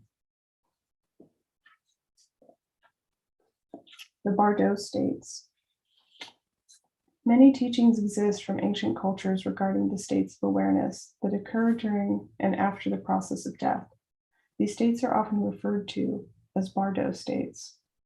It is only when we combine the teachings of the Christ and the Buddha that this process becomes simple and clear. At the point of death, your various bodies separate. Your physical body obviously returns to the earth, but your astral and mental bodies, which contain all the feelings and thoughts from your current life, begin an alchemical process of separation and refinement. The negative low frequency patterns are discarded, whilst the higher frequency patterns are retained and drawn into the casual body. Because you no longer have a physical body, emotions in the Bardo after death are experienced more intensely than anything we can possibly imagine. In fact, emotions and thoughts actually assume a life of their own, appearing as entities, angelic or demonic, whose frequencies either cause intense agony and terror or intense joy and ecstasy. This process in the Bardo states is one of pure redemption, in which the subtle aspects of your being meet the consequences of your actions, thoughts, and feelings while you are in form. Every aspect of your shadow consciousness is purged and cleansed. Human intuition recalls enough of this process to integrate it into our various cultural and religious beliefs. However, most human thinking makes a fundamental error here between the concepts of retribution and redemption. At the shadow consciousness, humans do not see the true operation of grace through Christ's teachings of forgiveness. We do indeed atone for our sins in the afterlife, but only in order that we can be given a clean slate before our casual body returns once again. Because there is no defined sense of linear time in the Bardo states, it can indeed seem that our hell is eternal, just as it can seem that our heaven is eternal. The 22nd gene key thus allows your casual body to become brighter and clearer from incarnation to incarnation as you learn from your own suffering, both in form and out of form. At the shadow frequency, this process teaches you to accept your slice of group karma and offers you the opportunity to transmute it. This is what the Christ consciousness really is. It lies inside every single human being. We are forgiven over and over again. And the deeper we accept this grace, the more powerful the impulse for goodness becomes when we are in form. Eventually, our casual body becomes so resplendent that higher consciousness reaches down through it into our lower bodies, the mental, astral, and physical bodies, and begins to impact them powerfully. Our thoughts turn more to God. Our emotions and desires become sacrificed for a higher cause. And eventually, even our physical body becomes radiant as the various slates layered over it become transparent. We're almost done with the shadow. Instant karma. In light of the above, karma can perhaps be understood in a new and beautiful way. Individual karma does not travel beyond a single lifetime, even though it does not pass, or it does pass into the human collective. Every negative act is recorded for future processing in the Bardos, and it is stamped into the collective DNA of humanity, where it must eventually be redressed. Our karma at this level is shared, since humanity is really one entity. Contrary to certain popular beliefs, the conditions of your external physical life do not reflect your actions in past incarnations. The level of transparency of your casual body attracts the incarnative environment it needs to further its own evolution, whether those conditions are seen as good or bad. At the higher levels of transparency, the casual body will often take on greater suffering because there's a greater compassion manifesting through its vehicles. This evolutionary incarnative process follows a specific archetypal sequence known as the 9 initiations, which we'll explore at the end of this gene key. See, I'm telling you, this one is like full. It's like loaded full of stuff. I'm loving it just personally. And I mean, there's that, oh God, I can't even just keep going. Like, I love this. Like, I'm literally like, I started off this day having a religious experience all day. This is how you add icing to that cake. Like, this could not be more perfect in from my personal, like, thank you. I want to just thank you all. This is amazing. Yeah, no problem. Everyone else good? In for the ride? Okay. Even though karma is purified in the after-death state, it can manifest during a single lifetime. The law of cause and effect holds true on the material plane too. However, the material plane is extremely dense, which means that we do not always see the results of our good or bad actions, thoughts, or words quickly. Having said this, we are now living in time towards the end of the great epoch, and at such times, natural laws are often seen to bend. The general collective consciousness of humanity has been gathering in the Akashic Ocean for millennia, and as such, it is effectively programmed the way in which the ocean functions. As our consciousness evolves more quickly, the turnaround for the law of the divine memory is altering. In other words, karma is speeding up. Soon we will reach a point in evolution where redemption will manifest even on the physical plane. This is the epoch that's coming, the time of healing and the sacred wound that causes human suffering. This last point ought to give us all something to think about regarding the way in which we handle our own emotions and thoughts.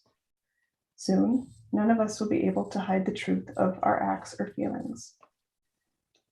In the not too distant future, the 22nd shadow will create almost instantaneous karma whenever someone behaves dishonorably. This will utterly change the way we see ourselves and the world around us. Justice is a universal law. However, human beings at lower frequencies too often misinterpret this beautiful law as retribution or revenge. Because of grace, evolution cannot travel backwards, and it is not possible for form to devolve. It is all a matter of how finely tuned are the strings of your DNA. If you tune them to lower frequencies, not only will you prevent yourself from experiencing joyousness, but you will also add to the weight of human karma stored in our collective ancestral DNA. In this sense, all human beings are given the feeling of free will in order to experience the consequence of their own deeds. But the key point here is that we do not learn through punishment and retribution, as so many religions would have us believe. We learn through joyousness and fulfillment, which comes through the 22nd gift, the wonderful gift of graciousness. The repressive nature of the shadow is proper. The 22nd shadow in its repressive phase gives rise to a deeply false sense of character. These people may appear outwardly very balanced, calm, and proper. They can often be extremely socially adept. Inwardly, however, their emotions are often seething. They can hide deep sexual lust and often foster deep hatred and resentments. A good archetype of propriety is the Victorian age in Great Britain. On the surface, the general culture was one of politeness and control, when in fact it concealed an underworld of repressed passion, sexuality, and aggression. All the repressive shadows are rooted in a deep-seated fear. The fear of the 22nd shadow is the fear of losing control. We should remember that no shadow is in itself bad. It matters how we deal with it. If you have a repressive nature, you can use it positively to transform inward negativity, rather than letting it stew and stew until it erupts. However, if there's no sense of virtue in these people, this shadow can conceal the most violent and explosive of natures. Reactive nature, inappropriate. The reactive version of the 22nd shadow manifests as inappropriate or antisocial behavior. These people cannot control their emotional reactions. They often lead fairly disreputable but passionate lives, wearing their hearts on their sleeves. Their actions and behavior are usually destructive, initially more towards others than themselves.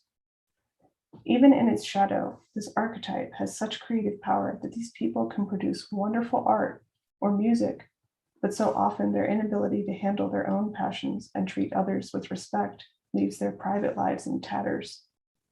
Above all, these people have an inability to listen, either to others or to themselves. Thus, even when their intentions are good, they are doomed to be mistimed and misunderstood. And that's the end of the shadow. Thank you portion. so much for reading that. Yeah, you're welcome. Yeah, the gift goes into really deep stuff.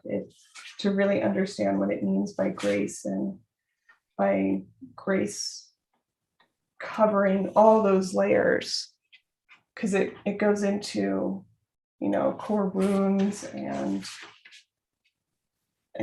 7 sacred seals of biological, apocalypse, what these different seals mean. There's 9 portals of initiation. It's deep. It's deep because that's how deep it has to go. Of course. So, do you like, I tend to think, and this is just where I come from, and sure. Do you tend to think that, like, even tonight, like, as there are no accidents, that we're all here together, that this is what I think. Like, I think that we're part of a group of people who will be taking very seriously the evolution of humanity in the very time that we're in right now, and that we are like a group of healers that are right now like pre-gaming the plan to help humanity. Like, we're doing it right now. Does that make any sense? It does make sense. That's right. I think we're here and we're doing it. Yeah. I think it's fun to get excited about it. because I really do like to be excited about it. But I'd rather focus on looking for ways that I'm doing it instead of hoping or planning to do it, because that's key. Can I put it a different way from the book, that just to kick it back to this? Yeah, I was going to ask what that was again. Sure, no doubt. Power versus force. Okay, I liked that a lot. Oh, we're in the right group of people right here. That's how I will respond to that. That's like. So let's see here. We're gonna go with we don't. This is I don't have the actual page yet, but he basically said we don't need. You know what? I know I have a picture of it. Bear with me while I find this, but basically we don't need impractical. I said this earlier, Alan. Do you remember the quote we talked about? We don't need people who are dreamers. We need people who are going to manifest it. Basically, I don't have the quote in front of me, Rachel. But that's that's the gist of it. Was what you were saying. Right. Yeah. I'll find it in a minute. Well, and something that we've been talking about astrologically is that this is going to be a huge time to dream, but also to put those dreams into action, or at least start forming plans. Because that's what dreams are for. Alan, the word Alan and dream, it's connected today. Like, this is probably why that happened. Do you know? Is it okay if it's my dream? Go ahead and share it. It's kind of this is just how it all unravels, and we find the threads and we tug on them and see what we get. And here I am of all days, like literally from the 22 day. I had a dream with Alan's name in it last night, and I said, "Oh no, no, not this again." And it turned out okay this time, so it's a win for. But yeah, that's basically it. Like, you mentioned a big time for dreams, and that's literally kind of one of the tugging threads that brought me here, was that Alan's name was in my dream. Share the dream. It's kind of funny. Oh yeah, maybe later, maybe on 66 or something. I don't feel like going into it right now, if that's all right. That's fine. Yeah, that'd be cool. But yeah, let me see if I can find that quote, because I know I have it to hand somewhere around here. It's just so trippy. Here it is. Yeah. Okay. Society. It's loading. Here we are. Society needs visionaries of means, not dreamers of ends. So there's that word dreamers right there. I guess there's no real place to share this. Oh, do you guys mind if I screen share for a quick second? Go for it. Here, just bear with me. Can everyone see that? Yes. There it is, right there. Yeah, looks good. Society needs visionaries of means, not dreamers of ends. Once we have the means, the ends will reveal themselves. That's it. That's from the book, and it's on page Lee. So that's 52. Yeah, I know, right? That's kind of the art I've been creating with this idea of like inhaling a noodle or a yarn or a thread into your nose. It's like the breath of the inspiration. So you breathe in the air and then you exhale with the word by pulling out the thread to speak the ideas. Those are the ends of the threads that we're trying to connect to. And then you put those ends together and you have a complete thought. That's why we try to tie together all of our ideas, and we call it a weave. It's a yes, and here's more information that reminds me of this. Brainstorming connects us to that. And then we see all the interconnectedness of all the ideas. We're just spinning the yarn. I'm knitting. I don't know about you guys. I'm having a religious experience. Does that count? I'm not doing anything else. I'm just having a freak out, like a perpetual state of emotional impact right now. Like this. Yes and amen. That Gloria. just came out. Sorry, not sorry. I didn't hear what you said. Gloria and what? Gloria? Gloria, yes and amen. Yes, it Yes, is and so. I really love this so much. Like I can't even. Do you understand? Like my mind's exploding. Like Well, I'm glad you made it. I Those days are fun. God is good. That is whatever God is, right? I don't own that idea. Always good. Always good. Yeah. Do you have a little bit? Could I, if everyone else is okay with it and you're okay with reading, would you have a little more from that 22 perhaps? Like if or We can did get you? into some of it if you want. If I would. everybody wants to hear it. It's like poop o'clock over here, so I can listen for another like 20 minutes, but I really should Yeah. bail at 4 a.m. It's getting late here, so live stream earlier too. Oh yeah. Yes. Let's talk about that hours. later. Like, yeah, I would love to listen though for like the last little bit before I just whoop. sure. Yeah. We get it. But wait, there's more. There's so much more. Okay, so I have to laugh when you hear the title for this one. I made a Fallout link and it cracks me up. Anyone who's played Fallout 4 will know exactly what this is. So the 22nd gift is graciousness, the milk of human kindness. The 22nd gift is the gift of graciousness. It is a rare and beautiful quality that has a profound effect on everyone it touches. Graciousness means that whatever you do in life, you always consider the feelings of others. This is one of the great social gifts, and if it is a part of your whole genetic profile, then your whole life is geared towards impacting people's emotions in a positive way.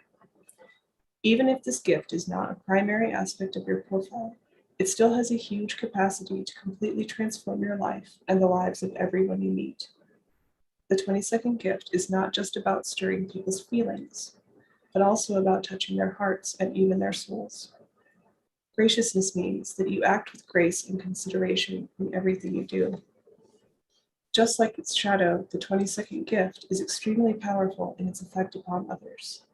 As the shadow can leave another feeling utterly dishonored and disturbed, the gift of graciousness can greatly help others become free of their negatively charged emotions.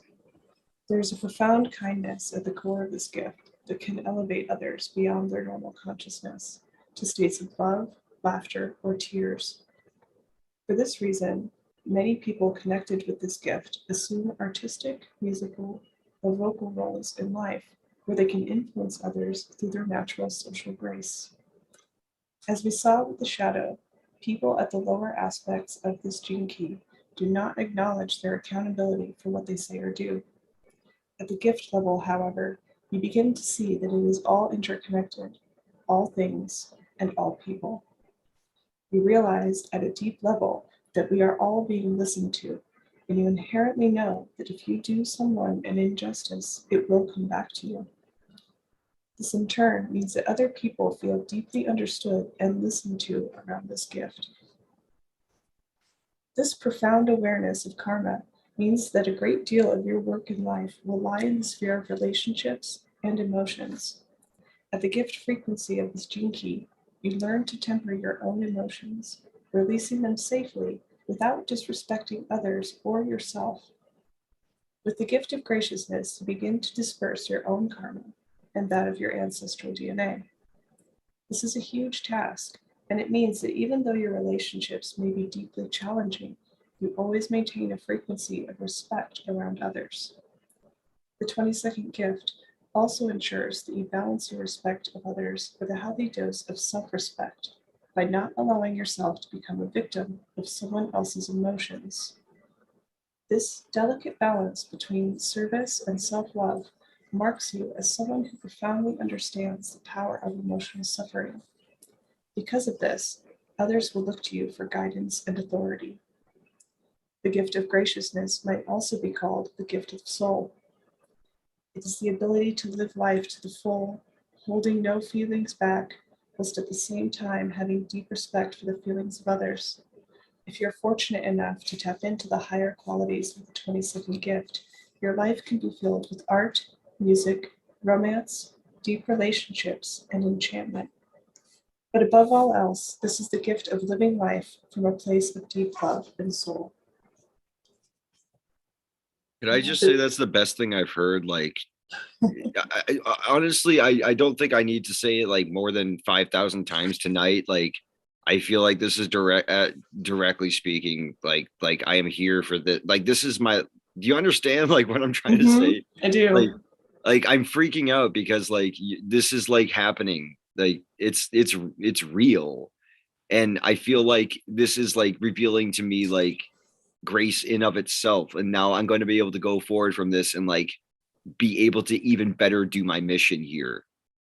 Like I feel so grateful. I'm sorry to like just me, but like I cannot tell you like how much it feels like this is happening right now for a reason. Like it's like, you know, like holy I crap. do. I know I'm just exactly what you freaking. mean. I'm freaking out. Like I can't stop. I'm like I'm giddy babbling now. So let me just let you talk. I'm just so great. Fine. I'm so grateful. Do you know the album Grace by Jeff Buckley, released August 23rd, 1994 by Oh Clinton my McCurdy? god. Because didn't we just talk about Buckley earlier? Yes, we did. Oh come on, guys! I Jeff swear to Buckley God, I'm gonna sings the wake up song tomorrow Grace. and I'm gonna be like invisible. I'm not even gonna be here anymore. Okay, no, I'm just thank you so much. Like this is crazy cool. You're welcome. The gift is only like these last two sections, and then the deep stuff is in the highest state, so we won't go through all that. So the Venus sequence, which is if you get a profile, you'll see it. It's covered in red, so you'll see what that is referencing. It's a direct transmission of graciousness. In the summer of 2004, during a rare transit of the planet Venus across the front of the sun, profound knowledge came into the world.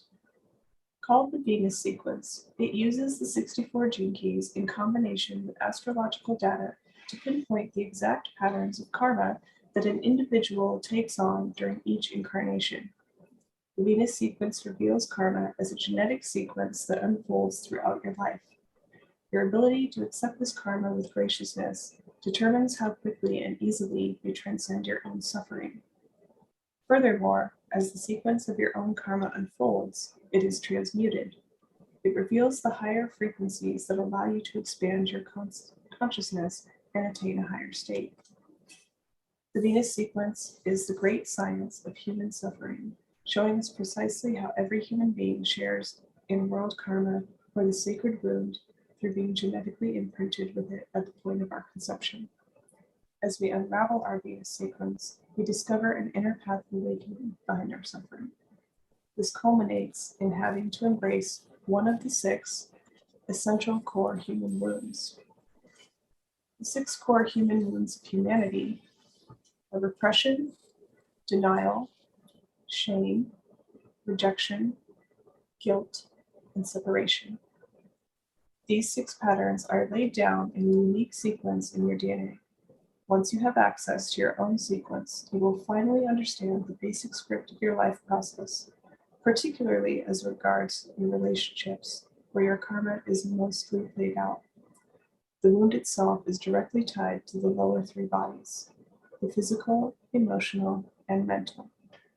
Through clear mental understanding and a gentle emotional process of self-forgiveness, the very patterns that cause human beings so much pain actually lead us directly to liberation through the higher 3 bodies. This is both a process of evolution, described in depth in the 55th gene key, and a process of involution, whereby the higher frequencies within your DNA are being activated through the agency of grace. However, the prime teaching in the Venus sequence concerns showing another human being, through relationship, how to take responsibility for their own feelings instead of projecting them onto others. This ability is the very essence of the 22nd gift of graciousness and is preparing humanity to make a great leap into freedom, the 55th gift. So that's all that's in the gift. That's amazing. I tend to think so. No, I mean like, you know, like even just like, you know, I'm working like one of my grants like things in this life besides as I'm, you know, very excited for being a rock star singer is to write a book called The Holy Gift. It's literally Mm. like, and I'm 22. I mean, I'm literally, it's not even Mr. Six from the Invisibles. It's Mr. 22. It's just crazy. Yeah, I don't know. That's Jim's hand and Jim from both angles. No. I was like, I can't see what Jim's doing. Yes, I can. That's two And that Jim. is looking amazing. It Just is super have cool. to say that. Sorry. No, it's what it makes me think of too is like that the second, maybe third, I don't know, second Linkin Park album, the Meteora, has a very Meteora feel. I don't know if maybe that's just me. I don't know. But yeah, no, this really just I'm gonna go in a second. Let me jump back on and be like real again. I don't even know what to say. I'm take it all in.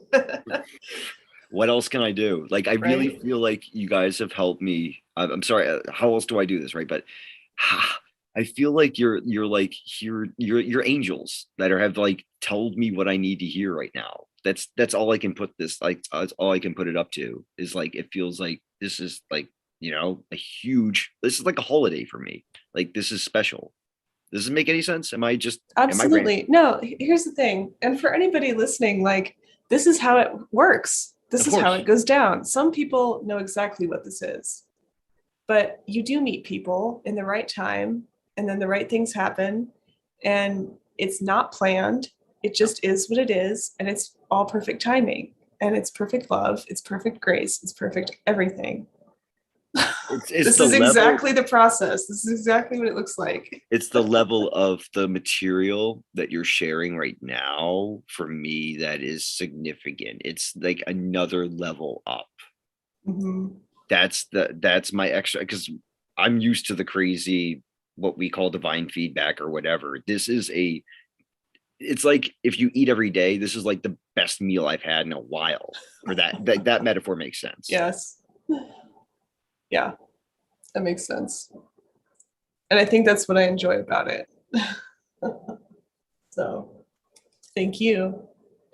I'm gonna boogie, guys. Let's not even look at time right now. But I'm really grateful that you invited me, Jim. This is really awesome. Come back anytime. Oh, don't threaten me with a good time. All right, guys. Good to see you, brother. We'll threaten you with a long time. You may enjoy some of it, maybe. Say again? We'll threaten you with a long time. You may enjoy some of it periodically, if we allow it. By the end, our sentence is up as it goes. But anyways, yeah. I'm really great. I'm really grateful. This is super cool, and I will come back. The vibes here are wonderful, and it feels like, oh, by the way, this part of like what I'm going through is like an 11th house plutonic thing where I change the friend group that I'm talking to, meaning this could be coming into my life, is what I'm saying. I don't know. I'm not going to make any prognostications until it happens. Just saying, like, I'm going through a plutonic thing with the North Node stuff, and that's all happening for all of us. So look where Capricorn is for you and where Taurus is for you, what houses they're in, and you're going to find out where these major life shifts will be. Some people, it's going to be finances and career, whatever. It's going to be different for everyone. Health, partnerships, spiritual outlooks. It's going to be different for everyone. For me, it happens to be in groups of people where I communicate in just like a very Mercury manner, like third house. So I'm just throwing that out there for now because it seems scintillating. So that's what I got. But I'm sure there will be more. But for now, I'm going to say goodnight, hit my hair and say goodnight to everyone. So good night, everyone. Good night and sweet dreams. Sweet dreams. Everyone. Wow. Been a great show tonight. Yeah, Gloria. Glorious. Yeah, thank you guys. Probably going to call it a wrap. Unless anybody else has anything else that they would like to add. Alan, were you working on computer art? Not at the moment. I was just really listening to everything everyone was saying. I had some stuff prepared in case we had some space, but we filled it up quite efficiently, I think. Definitely. Definitely. I had a book that I was going to read today, but I can read it another time. It's a choose your own adventure book. You know, I saw that book on your shelf, just a corner of it, and I went and grabbed 2 of my own. Oh, So nice. I think you have Escape and I have Beyond Escape. So after you read Escape, I'll read Cool. Beyond Escape. Cool. That'll be fun. I love choose your own adventure. Definitely So cool cool. stuff. Well, all right. I'm going to sign off then. Have a good night, everybody in chat. Right on. Much love. Spy. Much love. Yeah, we'll be back on Yep. Saturday night. Back on Saturday night.